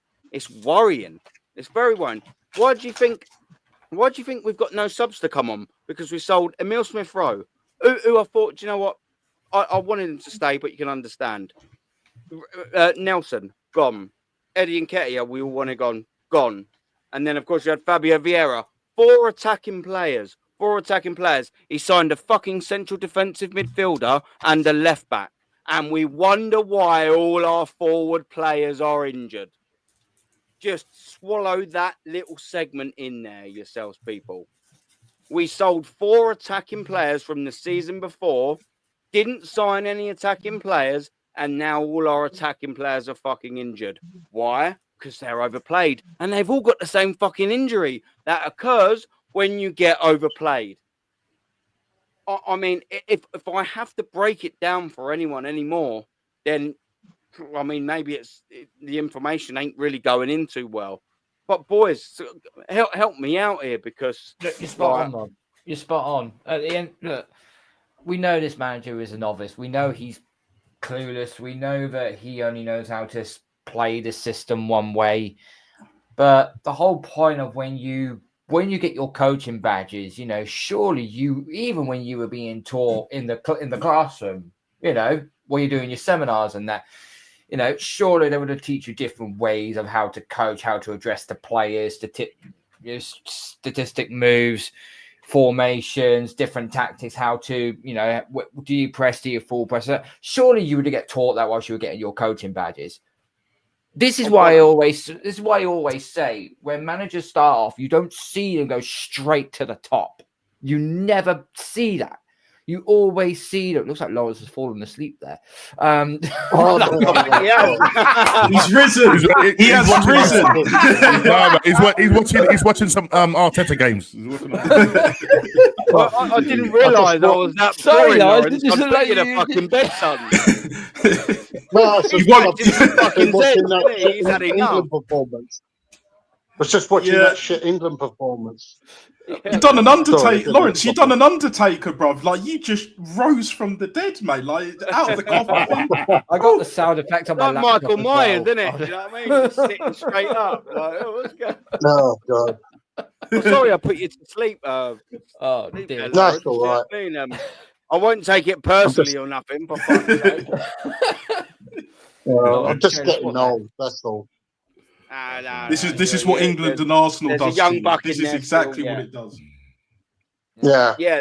That's why I haven't watched it, bro. I haven't watched the England game either. Like, it's fucking bad. And what you were saying, Cole, it's spot on. Like, no novice gets to the top unless there's some serious foul play. Guanin. Do you know what I'm saying? Like, best believe that. Like, you look at what Xavi Alonso did, right? He was coaching Real Sociedad, like B team or some shit like that. Even Pep, third tier of Spanish football. Then he got the Leverkusen job to prove himself. Now he's in a position where Real Madrid sack Ancelotti, for example, he can go to Real Madrid because the vacancy is open. When is Arteta ever going to be offered a job on that level? A Real Madrid, a Barcelona, especially, a Bayern Munich. Not even Juve would take him. Not even Juve. And Juve have been poor. Napoli wouldn't take him. PSG won't take him. And Arteta used to play for PSG, as I'm sure you guys know as well. So it's plain and simple to see, guys, that this manager, to his own detriment, and obviously to the detriment of us, the fans, and the football club as a whole, is taking us backwards. And he's taking his own career backwards. What career he thinks he has, which is why I said before, he will end up on Sky Sports and TalkSport in the next few years, because he's not going to get another top job. The only jobs that will be offered to him are mid-table, maybe Championship, you know, trying to get back up into the Prem, and that's about it. And his narcissism, his arrogance, his incompetence, his delusion will tell him, no, I'm better than this. But you're not, mate. And that £15 million a year, it changes people. Look what it did for Wenger. Now Wenger's gone. You see how he is now. Like, it's almost like he's a completely revitalized new man. He looks a little bit younger. he was aging horribly, like towards the latter stage when he was at Arsenal. He looks about 35 now. He's left Arsenal, doesn't he? Yeah, he looks so much better. His head is a lot clearer, and you see the jabs that he takes at Mikel Arteta in it, similar to Titi. Yeah, he knows, bruv. And this is what happens when it comes to having self-awareness, and more importantly, in this case, self-reflection.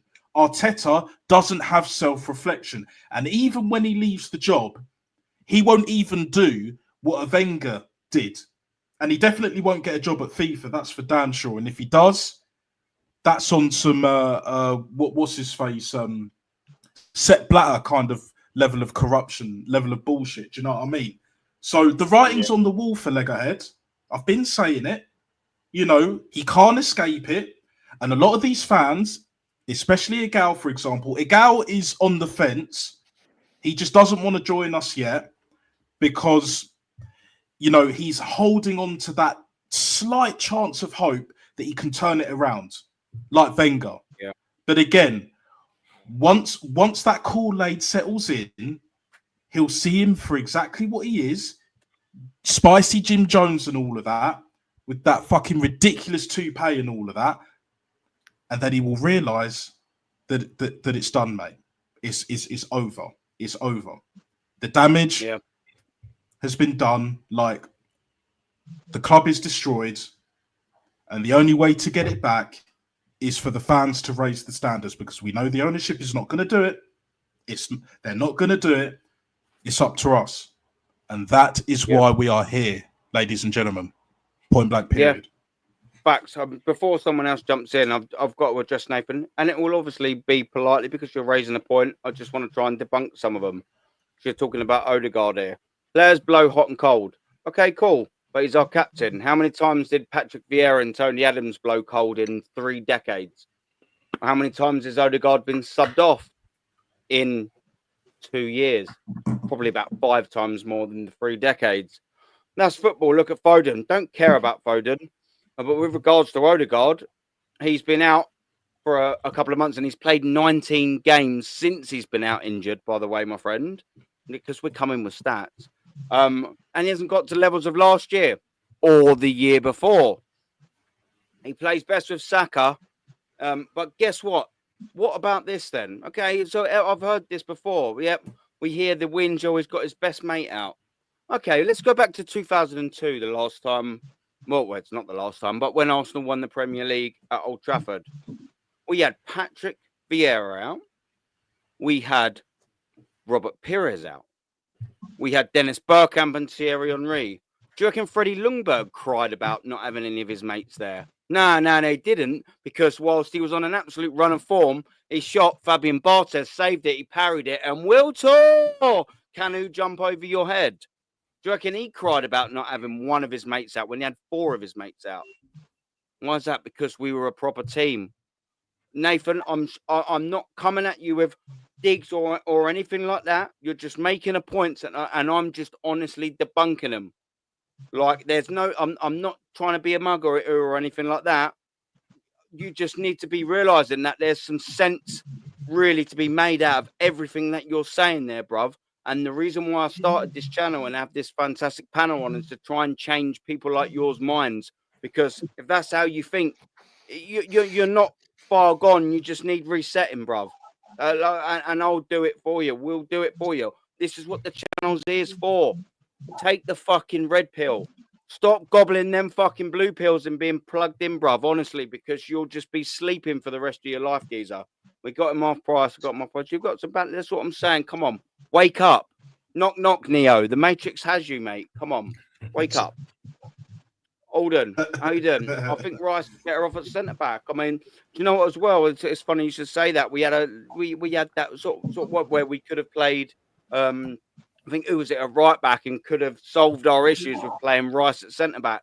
But Mikel Arteta hasn't got the managerial intelligence to know that Rice spent most of his fucking youth years at the centre back. If you was to do that, you could have easily played a back 3. Gabriel left, Rice in middle, Saliba on right.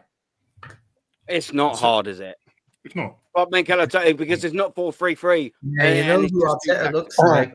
Arteta looks sorry, like. guys. you know the year when we really was playing that exciting football? Did we play? We played. I think Aaron, you said it. Did we play with a double pivot? Of course we did. In the 22-23 season. Yes, we did. 4-2-3-1. Yeah. So why is he? I know, as I said, he wants more. But why has he gone away from that? I just don't. And he's literally why? See what I mean? Because unlike Jurgen Klopp, when he failed against Manchester City, for a couple of years, Klopp didn't go, do you know what? It didn't work for me. I'm going to fucking rip the old sheet up and I'm just going to start something new. Klopp went, do you know what? I'm onto a bit of a winner here, but what I'm going to do is sprinkle a bit of Alisson. Thank you. I'm going to sprinkle a little bit of Virgil van Dijk. Yeah. And, maybe the odd little squad players here or ever, and then I'll win everything, son.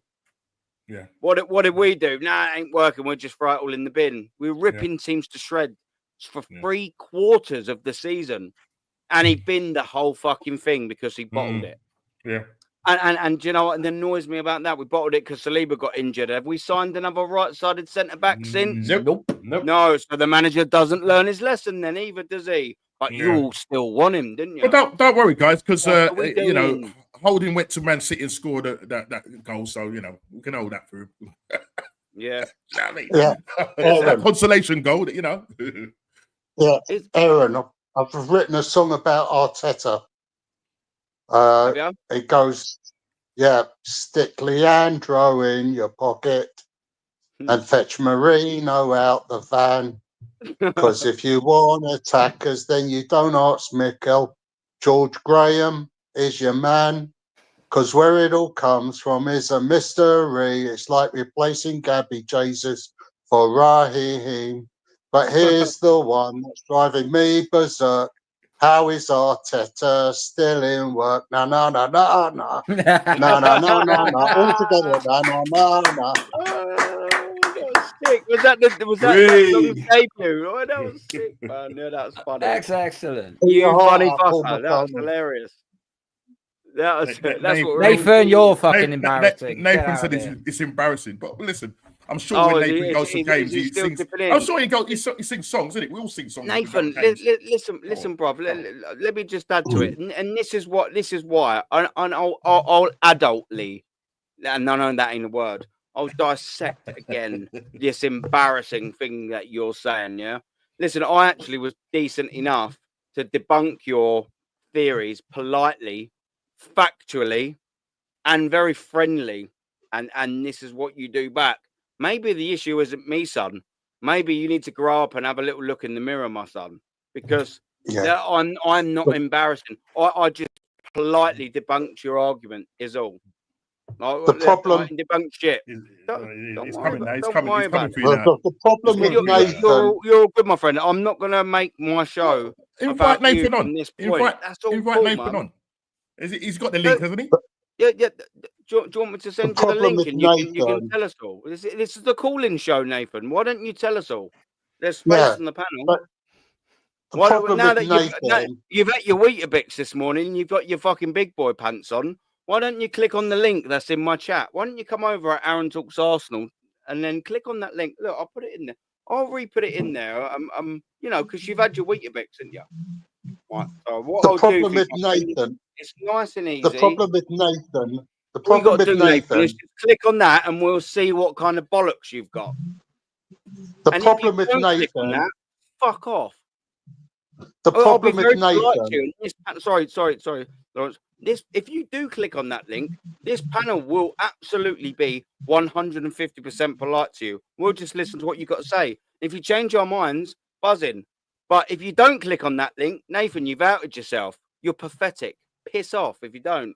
Do you know what I mean? There you go. Now the rest of the 72 people watching know you're a cowardly little cunt. So it's just your choice, isn't it, mate? The problem. The problem with Nathan. There we go. Just the link's there, Nathan. Do you know what I mean? You've got Charlie Big Bollocks. Just click on it. The problem with Nathan. The problem with Nathan and all these deluded pricks in our fan base is they're stuck in 2004 and they're wearing Arteta tinted specs. And when you confront them with what you just said, Aaron, they will avoid answering the question. They'll hide underneath the sand. That's why I call them ostriches, because they cannot come up with an answer. They're deluded. They think the club was formed in 2019, when we all know that this club is 140 years old next year. Okay, and it's about time these people realise this, and let's start living in the real world and not in this fantasy world. You know what, guys? You know, in the famous words of Lee Gunner, if you don't like it, then sling your hook. Right? You don't have to actually be in this chat. Yeah, if you don't like it, don't click on it then. Do you know what I mean? Because obviously you're here, and you don't like it, then you're free to go. It is what it is. Yeah. No, listen, mate. He's saying. Hang on. Donny's living online. Yeah, Do you know who the fuck you are actually dealing with here? There are 2 people on this panel here that are actually fucking season ticket holders, you fucking cunt.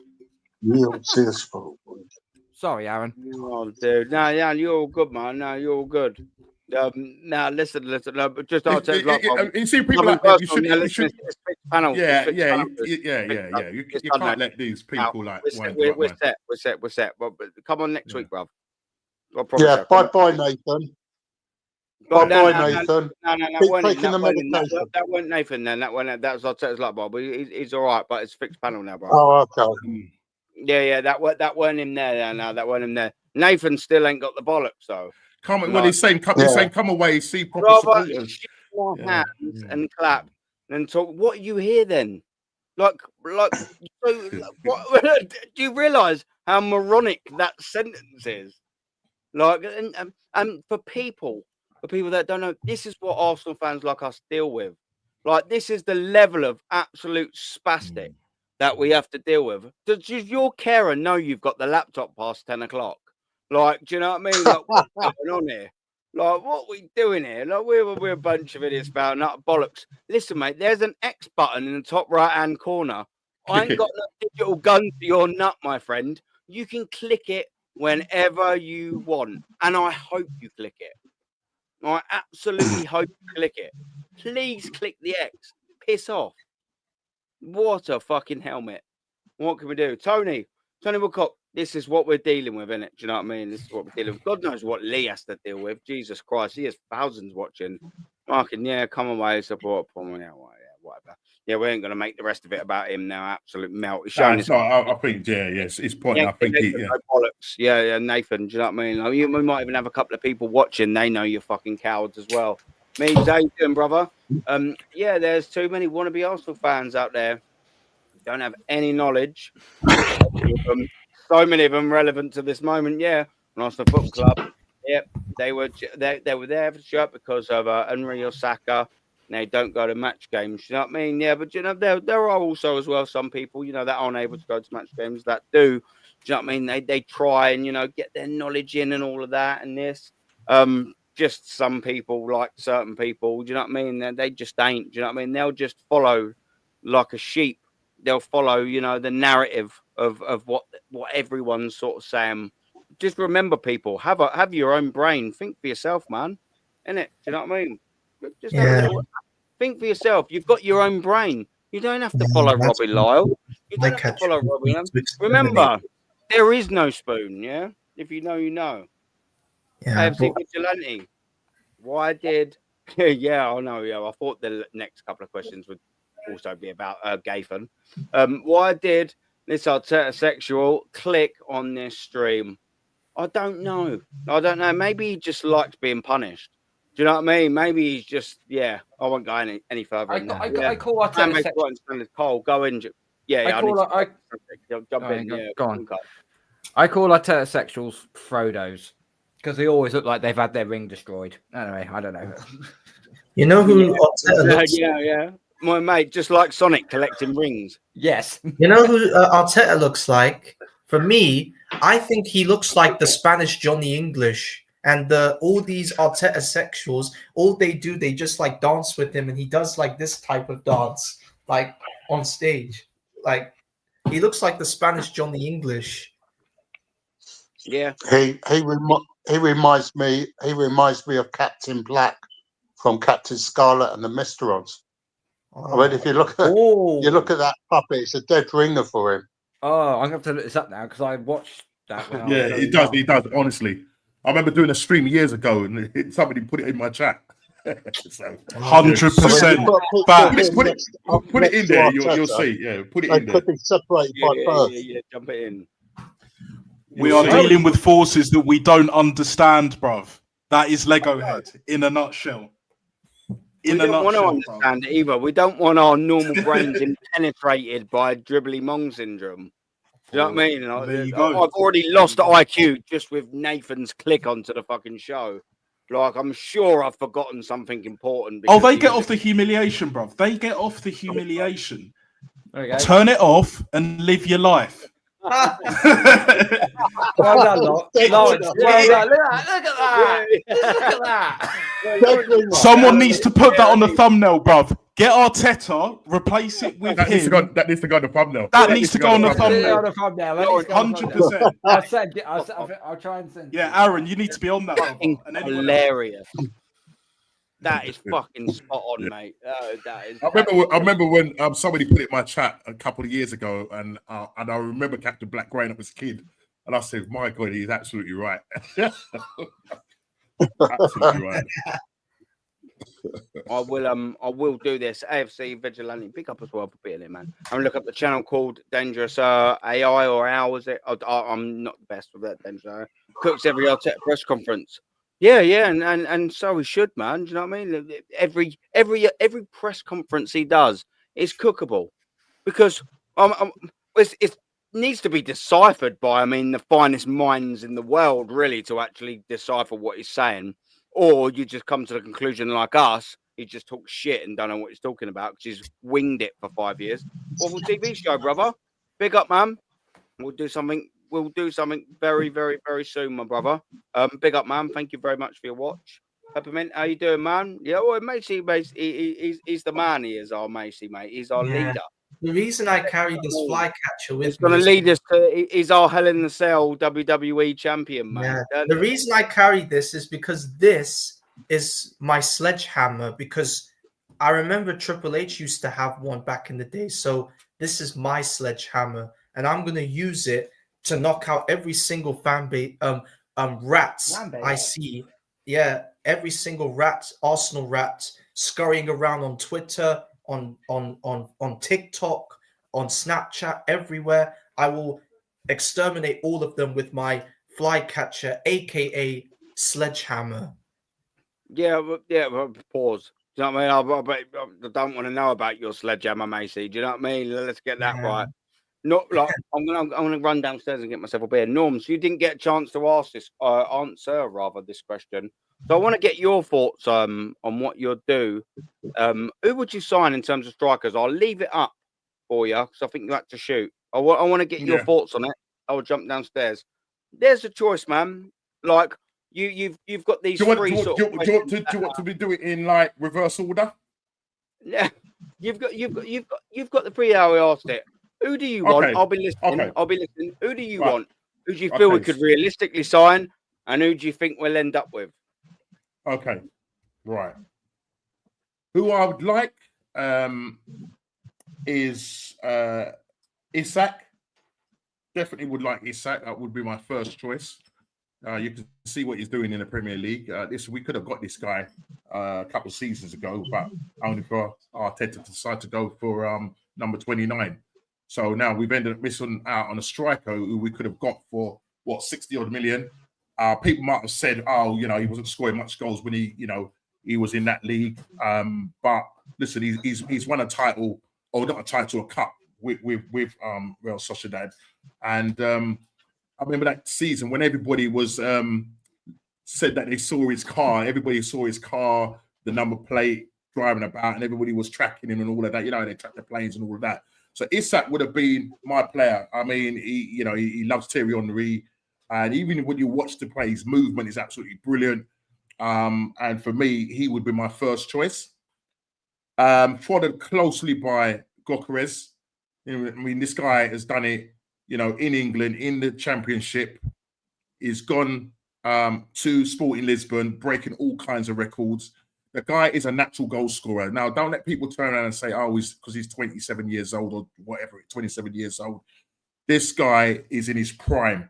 And we as an Arsenal club need somebody that can hit the ground running, period. Yeah, we need someone that can hit the ground running and can give us those kind of goals. You know, I know some people say, just going back to Isak, that because of the style of football that we play, it might not suit Isak. Yeah, but then Arteta needs to then try and coach that and play a different way to suit Isak's game. Do you know what I'm sort of saying? Same thing when Pep brought in Haaland, the first couple of months, because he wasn't playing, because Haaland is just an out-and-out striker. But then Haaland had to adapt his game. Yeah, he still won them the title twice. They go and get four titles in a row. But so Gyökeres, all-round player, strong, fast, quick. I'd love him. After that, it's going to be Victor Osimhen. Again, he's got a buyout clause. Gyökeres has got a buyout clause. Victor Osimhen, yeah, people were put off by his wages. But look at what we're paying Kai Havertz. Yeah? So even if we paid Victor Osimhen an extra 10,000, yeah? Because Kai's on 290. Osimhen, the reason why, you know, Chelsea didn't go for him because he was asking for 300 grand. The guy's what, 26? The guy's just scored 20 goals in Galatasaray. He's got 26 in all competition. This guy, again, is a natural goal scorer. So I would have gone for him. But as I said, him and Gyökeres have both got buyout clauses. We could have done something there. But I don't know what it was, why Osimhen, if they didn't like, he wasn't the right profile, or they didn't like the way, they say that, because of what's you got some top supporters or journalists saying that the attitude is maybe an attitude problem. You need players with attitude problems, man. Thierry Henry had it. Aubameyang had it. But it's the problem is that Arteta can't deal with these kind of characters. Yeah? Then I'll go with a cheeky Harry Kane.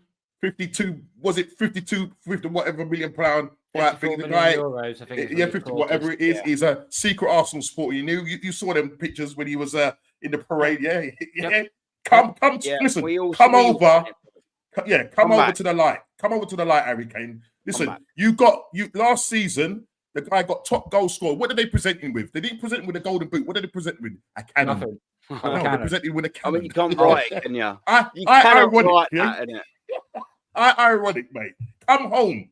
Harry Kane, come home. And lastly, I wouldn't even go for Sesko because I don't want another project. Yeah, this guy's got 14 goals in for RB's live speak. He's 21. Everybody going to say, "Oh, he's a ceiling raiser." I ain't got time for that. Yeah, he's got the same amount of goals, GAs as what Kai Havertz got. And he scored 14 goals. So for me, man, I don't want Sesko in there. So in that order, Isak, Gyökeres, Osimhen, Kane, and Sesko. Forget it. Yeah. No, but I thought we'd sort of almost all be sort of fairly unanimous in there. I had to stick Kane in there because I just thought, you know what, how good would it be? Do you know what I mean? Mate. Well, Sol Campbell did it, didn't he? Sol Campbell did it, so you know what I mean? Yeah, I'd love it. I would. I'd absolutely love it if we managed to get him over here because do you know what? As well as an excellent footballer, he's a bloody good finisher, and he's the full package. And I know time ain't on his side, but I'll tell you what, 3 years in the Premier League, he don't rely on pace. Yeah, you know what I mean. He's got the football mentality, the football skill, and he don't need the pace. He'd easily do another 3 years in the Premier League with 20 plus. Easily, that Caesar. The thing is, though, Arteta is set on getting Sesko, and that's where we're going to. Listen, until we go and get a decent manager, then we're just going around in circles. Because if you're going to go for a player like Sesko, I mean, Sesko didn't come in the first place because he wasn't given assurance of starting in front of Kai Havertz. And the problem is, then if Sesko does come, what did he do with Kai Havertz? Do you know what I mean? So he can't admit this failure. That's what it is. That's what it is. He's already said that, because he's already said that he's going to be, if we do get a Sesko, and Havertz is going to be a rotational piece on 280 grand. Name me a player right now that's on 280 grand a week and is a rotational piece. The only way you're getting that sort of money is if A, you are starting in every game, or B, you are a world-class talent that everyone knows. Come on, man. Facts. Absolute fact. Yeah. Sorry, this is the beer kicking in now. So yeah. Oh, yeah. It's getting there, is it? Yeah. Do you know what I mean? Yeah. Mine's been there for the last few hours. Do you know There's what I mean? one, two. There's still 4 sober people left. Yeah, that's it. Well, you know, I can handle it. You know what I mean? I'll go for another 4 hours. It just won't be very good content afterwards. It'll just be, I fucking hate them all, they're pricks. Yeah, do you know what I mean? Not that it's too much different. But listen, I am gonna call it sort of here. And the reason why I wish I wanted to go on for a little bit longer, but for people that are sort of watching, still 62 of you buzzing, man. I'm buzzing for that. I'm in the bedroom, man, and I just went downstairs to go grab a beer. And my missus was like, "When you getting out of that fucking bedroom? I want to go to bed." And you know what I mean? I was like, "Oh, I'll go and you know when you just get that evil look from the missus, and you're just like, you know what? You know that. Yeah, I was like, do you know what? I'm not going to take the piss here. Like, do you know what I mean? Because sometimes I think, oh, if she's going to accept it, I'll come up another half hour. But she give me that look. I just thought, there's sex gone for a week if I fucking stay up here. Do you know what I mean? So, you know what I mean? I'm playing it tactical, boys. Like, do you know what I mean? I'm playing it Tactics. Tactics, guys.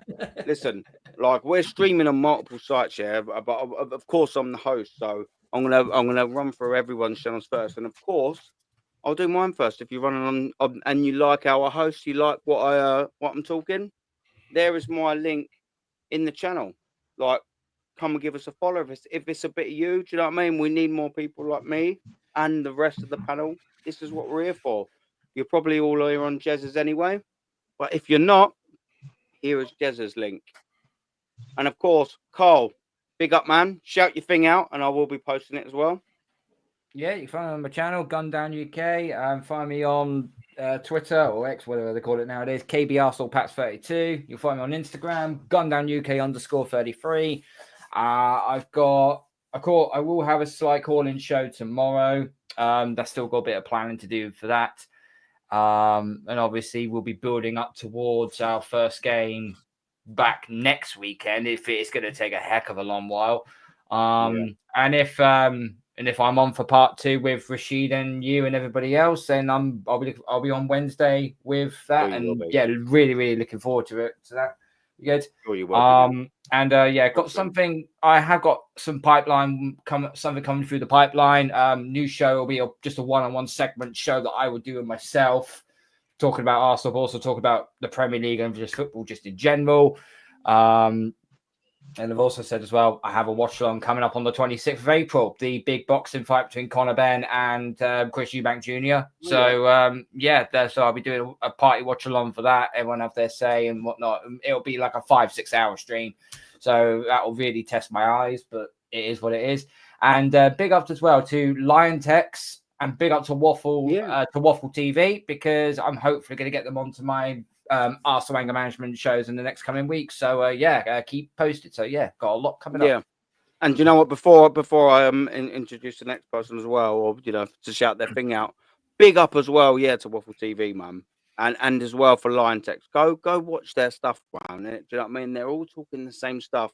We absolutely need more people like us, do you know what I mean, in the community spitting facts, because there's so many people that are giving you false information. We're not doing it. Trust me, being a negative Arsenal fan is not profitable. We could gaslight you for fun and earn quickly, but we're just going to tell you the truth. Why? Because we can't look at ourselves in the mirror and go, do you know what, you're a dishonest piece of shit. And on that note, Normski, where can we find you, my true Christian brother? Right, so people, on a Wednesday, I do a live show, What's Going On podcast, with a couple of mates, rival fans. We get down talking about each of our clubs, respective clubs. Obviously, we go in on Arsenal, as we do, Man United. And I do obviously my normal match reactions after the game days. And obviously, I'm invited on a couple of shows like yourself, Aaron. Thanks for having me on. Gun Down has obviously invited me on his show. Thanks for that, mate. Waffle TV being on his show as well. So thanks for that as well. Big up to that, and hopefully I'll be getting invited from next time. Right? But I hear that, bro. But when he starts doing his lives, we're looking forward to that, mate. We will be going to the Matrix. We will be there. The X-Files, we the X-Files. We love it. So that's what I'm doing. I'm obviously. I know, Aaron. I mean, Aaron, you're everywhere, just like Arsenal AFC's everywhere. Right? You're everywhere in terms of what you're doing. That's great, mate. Keep doing that work rate. You know what I mean? It produces, you know what I mean, success. So, I mean, obviously, I've got to step my game up, but I've got so much going on outside of my podcast because I do work with charities and stuff like that. Unbelievable. So so so I'm kind of involved in that as well. But when I do get that free time, I want to sort of step my game up. You know what I mean, and do a couple of more shows outside of the Wednesday shows and stuff like. Do some pre-recorded stuff. Want to do some stuff with my nephew who used to actually play for MK Dons. And with Wimbledon, he started off with Wimbledon, went to MK Dons, so he's got some stories to tell. Yeah, played up against the likes since friendlies. He's played up against likes of Fabregas and that, and just telling me some stuff, mate. So yeah, so I'm hoping to do some other stuff outside of what I do on a Wednesday. No, buzzing, man, and Jay, you know, I always like having you on my channel. I always do. I love you. You're such a fucking lovely geezer. And Thanks, when bro. you said to me, so I always try and ask you, and then you said, "Oh, you do charity work." It just endeared me to you even more. I was like, "What a fucking lovely guy! Come on my channel more. Come on my channel more." Now, listen, man.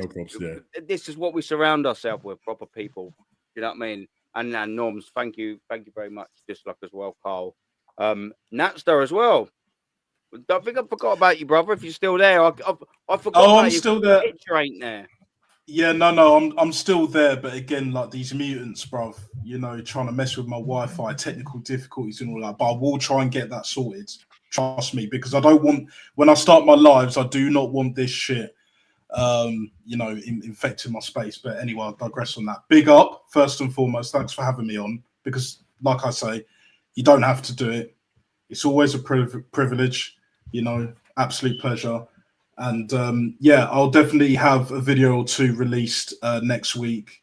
Be looking to start the live streams, especially once I sort out my internet, because usually my internet's very good, as you know. But it's like tonight, it's just been bugging out. I have no idea why, you know, even with the old MacBook that I've got. But it is what it is, you know, trying to sort that out and among other things as well. But yeah, I will up my rate as well, like Normski's saying. And yeah, Natster Official, YouTube and Instagram. So it's all the same thing. You know, give me a follow if you want, like, subscribe, and all of that. I uploaded a video tonight as well. It's a bit delayed, but it is what it is. Check it out. And yeah, there will be plenty more content coming very, very, very soon. Don't worry about that, guys. I will still be around. I'll still be doing my thing.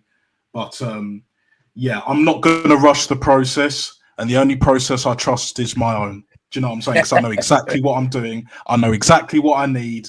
And I know what you guys need as well. Big up the world-class chat, as Aaron would say. Yeah, definitely. Listen, big up the chat. Big up everyone on the panel. Aaron, Carl, Normski, Lawrence, Macy, and obviously Rashid earlier, etc. And all the other guests on the panel as well. Big up. You know, you guys have given up your time, your energy, and all of that as well. You guys don't have to be here. I'm sure you guys have other commitments as well. So, yeah, I'm just kind of honoured in a way, you know, just to be here. Like, it wasn't initially in my plans, you know, doing this. You know, I've tried it before, but do you know what? I don't give up. Unlike this manager, I ain't no quitter.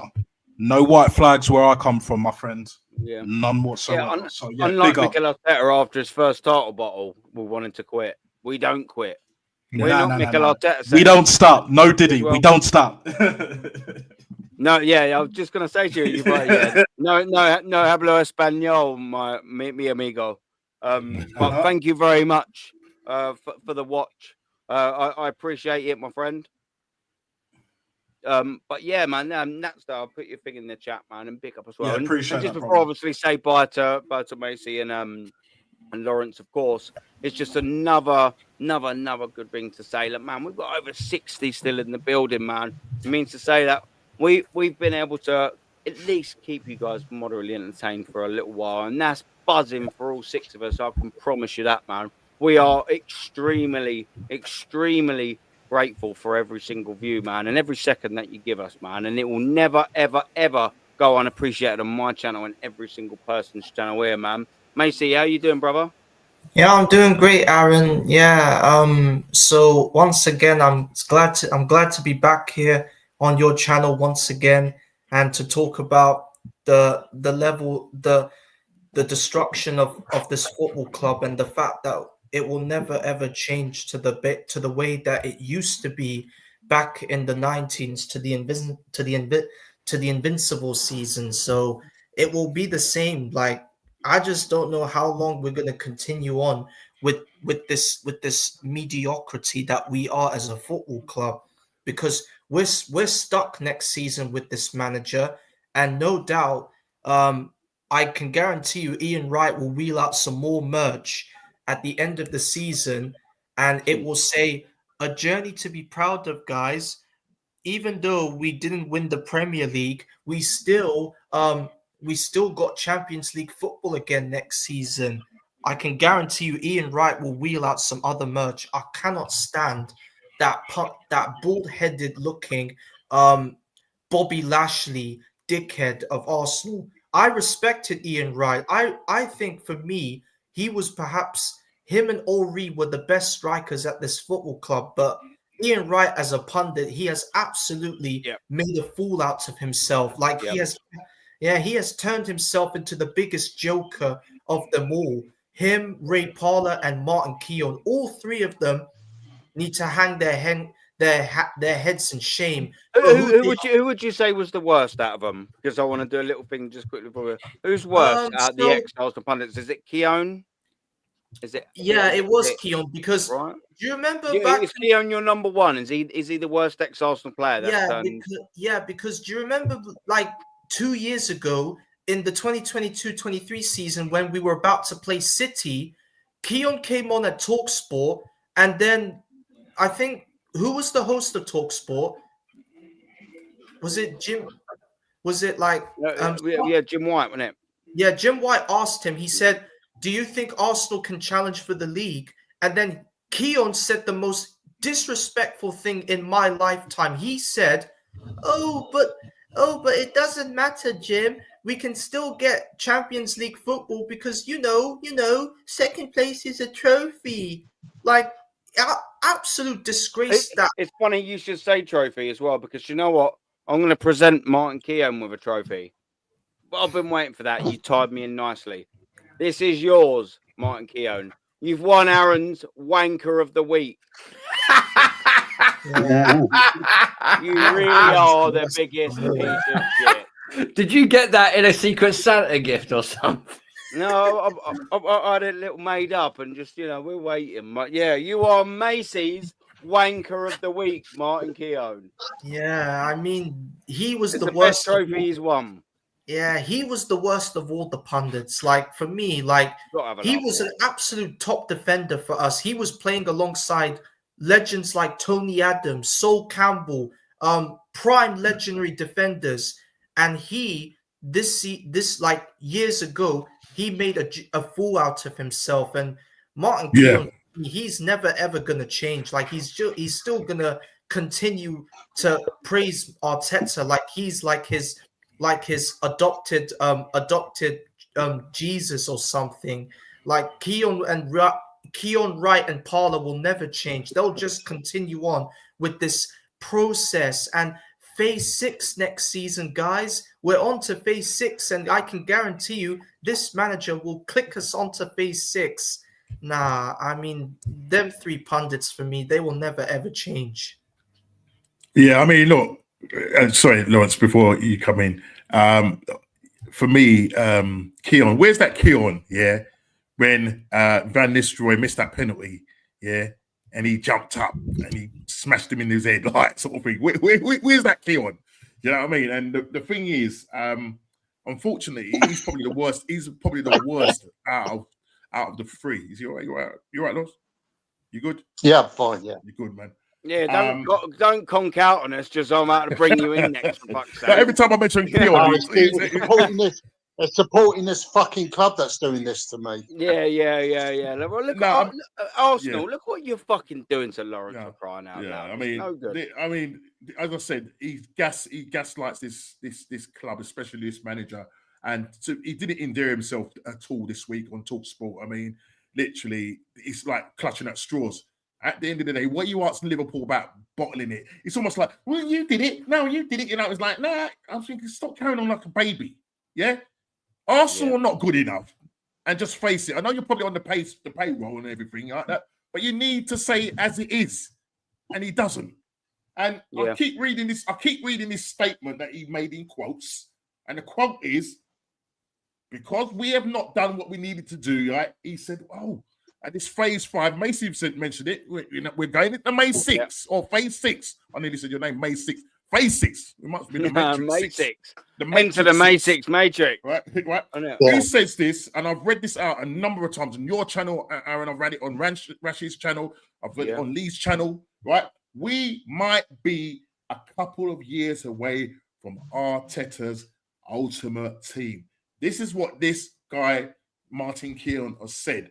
Based on the fact of this is when we was crumbling, this season. He knew we was crumbling, so all of a sudden it's like we might be a few years away from Arteta's ultimate dream. But I've got news for you, Arteta. I've got news for you, Mr. Keown. There's a certain man called Big Bertha. He's coming with the cheese wire. Remember what I said, people? The cheese wire. Aaron. I don't know if you saw the thing I sent you today. Yeah, Martin Keown was interviewed on Talk Sport today, and he had the gall to say he was a better player than Tony Adams. Is he fucking serious? Whoa. Hold up, wait a minute. Take that off. Totally rewind. What? Don't tell me Keown said that. Say that again, Lawrence. I sent you. Lawrence, say that again slowly. Slowly. Okay. I sent a link to Aaron. I sent a link to Aaron today from an interview that Martin Keown did on Talk Sport with Jim White and Simon Jordan.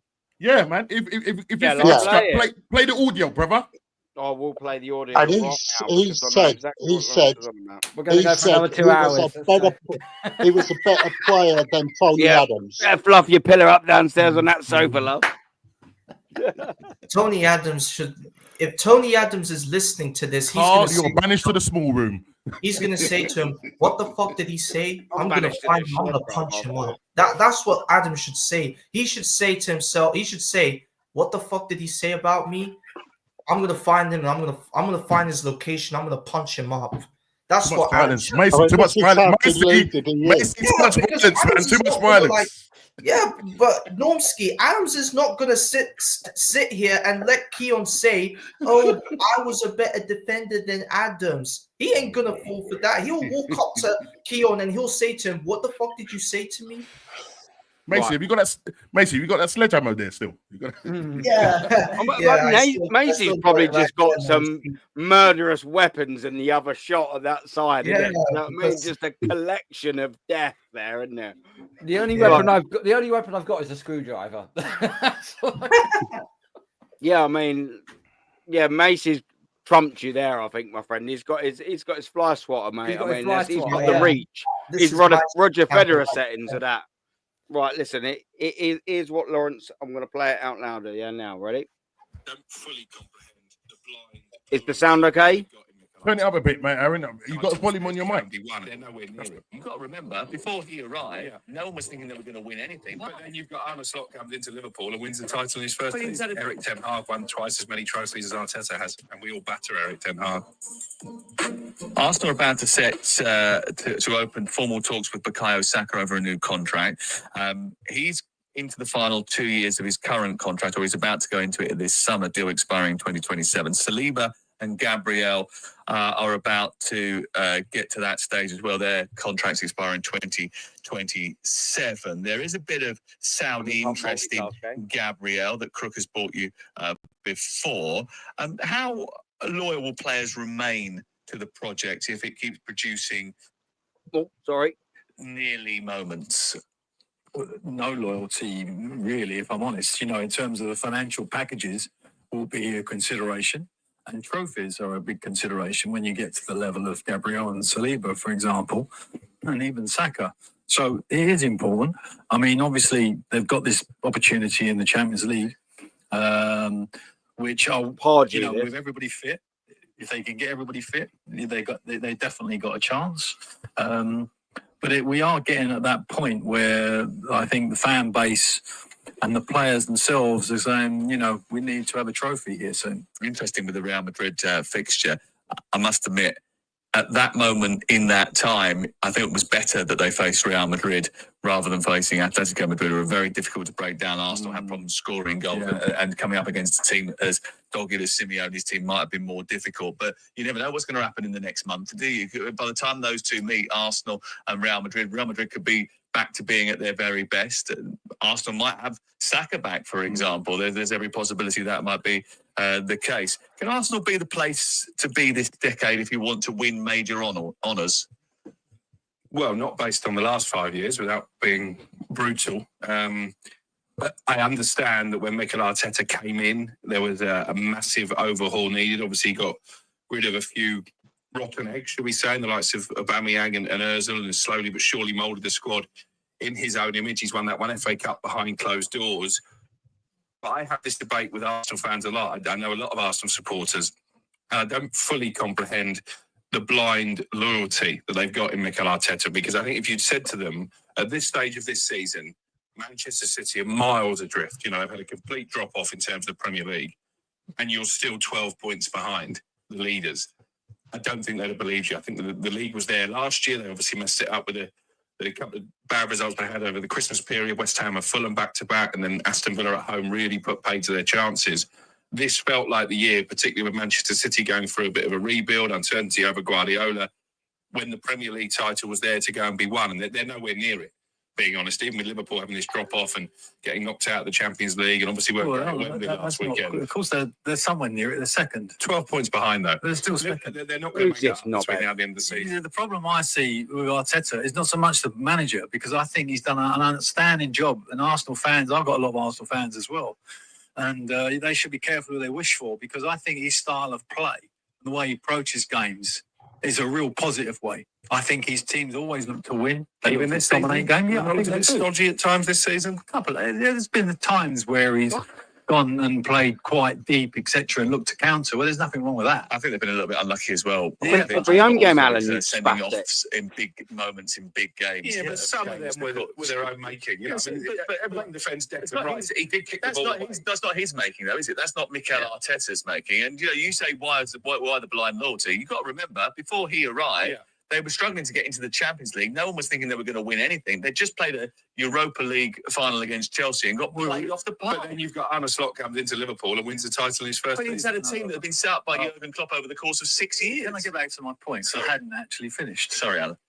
And I think the point being that the transfer committee or group or ownership of the club should have got him a striker. Now, are you telling me that Arteta, who has to sit in front of the press every week and say, and all the press saying, where's your striker? Why don't you buy a striker? And Arsenal fans on this group, that group, Facebook, whatever, going, buy a striker, buy an offensive player. Don't you think he's actually tried? I'm pretty sure he has. No. And financially, for whatever Not reason, the right he profile, hadn't got funds of what he was wanted. And the second choice Cop-out. maybe didn't come to fruition. So I don't actually put the blame at his door. I put the blame at the door of actually who's above him in terms of bringing him some offensive players to take that team to a league title. Because in the summer they had an opportunity, they didn't do it, and they had an opportunity in this window. And don't tell me in this window it's always difficult to get a striker. You got enough money, 80 million. That was the Yokeres release clause. You I think it's still relevant. Will Mikel Arteta in time be remembered as the man who transformed Arsenal? Aaron, this is not got them the to a one. certain level, brought the feel-good factor That's the only back. one you But sent me, like your Southgate. didn't quite get them over the line. I'm sure I sent you one with I Keown. quickly gathered it weren't the one when it was with Keown, but it still Hold feels on. bad. If you look at his first few seasons, he didn't win anything. He got I haven't got time for the other one. I'll have to finish on this. But it set the team up to We'll be do it able next. to We'll do it produce next week. later down the line.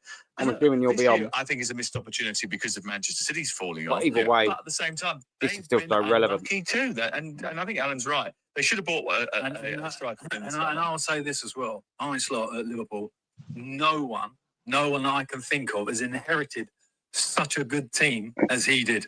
I'm not saying he's done a bad job, and obviously they lost in the final. I'm not getting on that. They brought in a proven team manager he to inherited, get the them squad over he the inherited line. was outstanding. It was Yeah, I mean, look, yeah, listen, that I know it wasn't the video. I mean, a lot of that's from Instagram. Maybe the one you sent to me was on my email. But Yeah. either way, we'll go through that next week.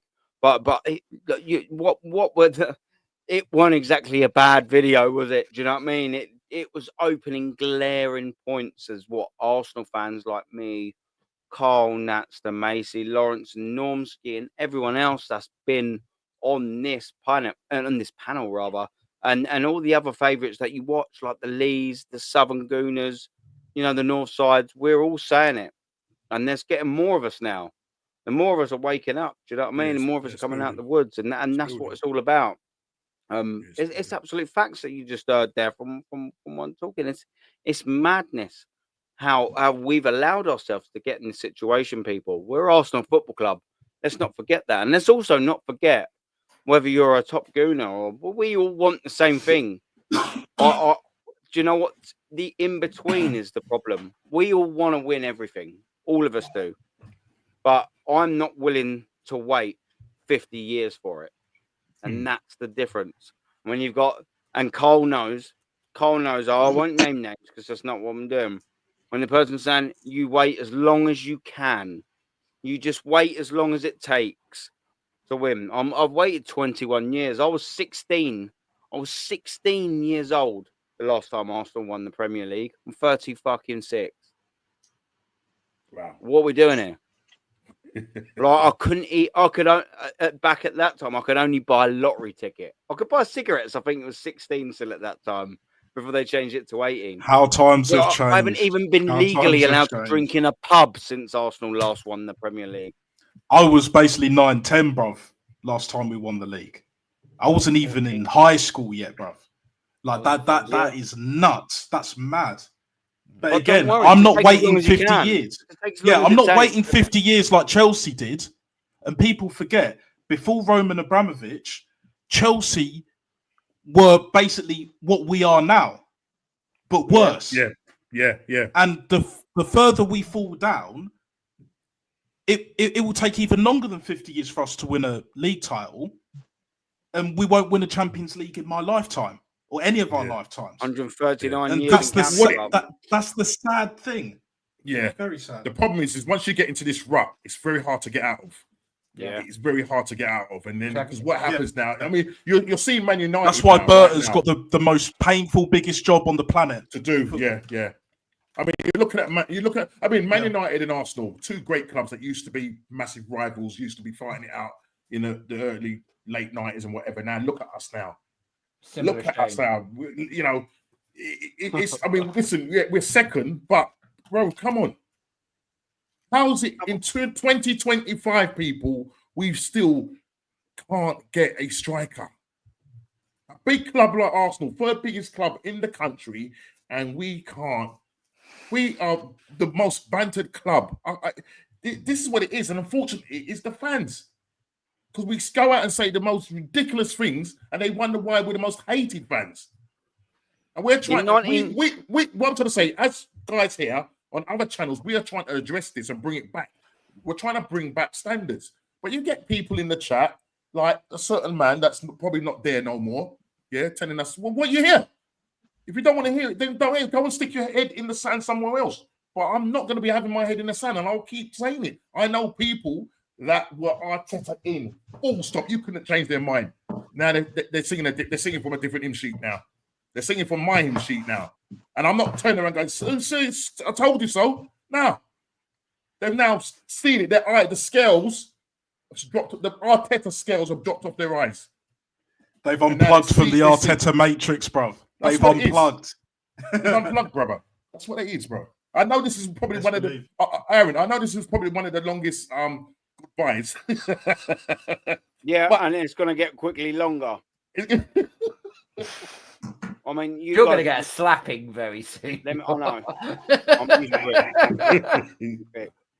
Right, give me 2 seconds. Let me try and zoom in on this, because you boys, I think I might be able to see it, but I don't think you will. You boys will be able to see it. I can see. Yeah, I can see it good. I don't know about.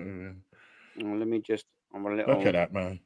Look at that. Look at that team. Oh, shit, sorry. Control Shift Plus. It might. Oh yeah, I don't know. Yeah, but either way, what I'm looking at, is what you're saying about the demise of Arsenal Football Club, and even the demise of Manchester United as well. So I pulled this up for a specific fixture. Yeah. 20 years ago, Arsenal versus Manchester United was the biggest game in football. Fuck the El Clasico for a couple of years. For a couple of years, there was nothing bigger than Arsenal versus Manchester United. That's what it was all about. The lineups, and this is where the drop off is. Just in the Premier League, but just in Manchester United. Carroll, sadly, on that day, they had Giggs, Neville, Sylvester, but Scholes, Neville, Ferdinand, Van Nistelrooy, Rooney, Heinze, Ronaldo. We had Reyes, Lehmann, Torre, Edu, Campbell, Vieira, Lauren Lundberg, Thierry Henry, Ashley Cole, and Dennis fucking Bergkamp with Robert Pires and Van Persie and Fabregas on the bench. What have we got now? Like, that's the point. That's the point that I'm trying to make. That's a squad. That's a squad you know you can go into battle with. You know you could win any of them trophies with that squad. Not only is that a representation of how far the league probably fell, yeah, especially as Arsenal and Manchester United fell. And look at the standards that we are not at there now. It's embarrassing. The standard of English football's on its arse anyway. It's absolutely pathetic. That's why I like bringing little bits like this up, because we can listen very well with our ears, but we also listen better with our ears and our eyes. And sometimes it takes both for people to hear it out, man. But listen, I will absolutely wrap it there. It's just a madness. Yeah. I just felt was relevant there. People in the chat, I will actually go now. Big up, honestly, chat's been world class. For everyone here that's given me this bit of your time, I'm extremely grateful to every single one of you, always, because we're putting the same message out. I will call it there. And big up, everyone. Enjoy the rest of your Friday night. I'm going to go get steaming drunk downstairs and sleep on the sofa and apologise in the morning. I don't know about you lot, but I'll set her out, Aaron out. Everyone out. And everybody out. And the set piece coach.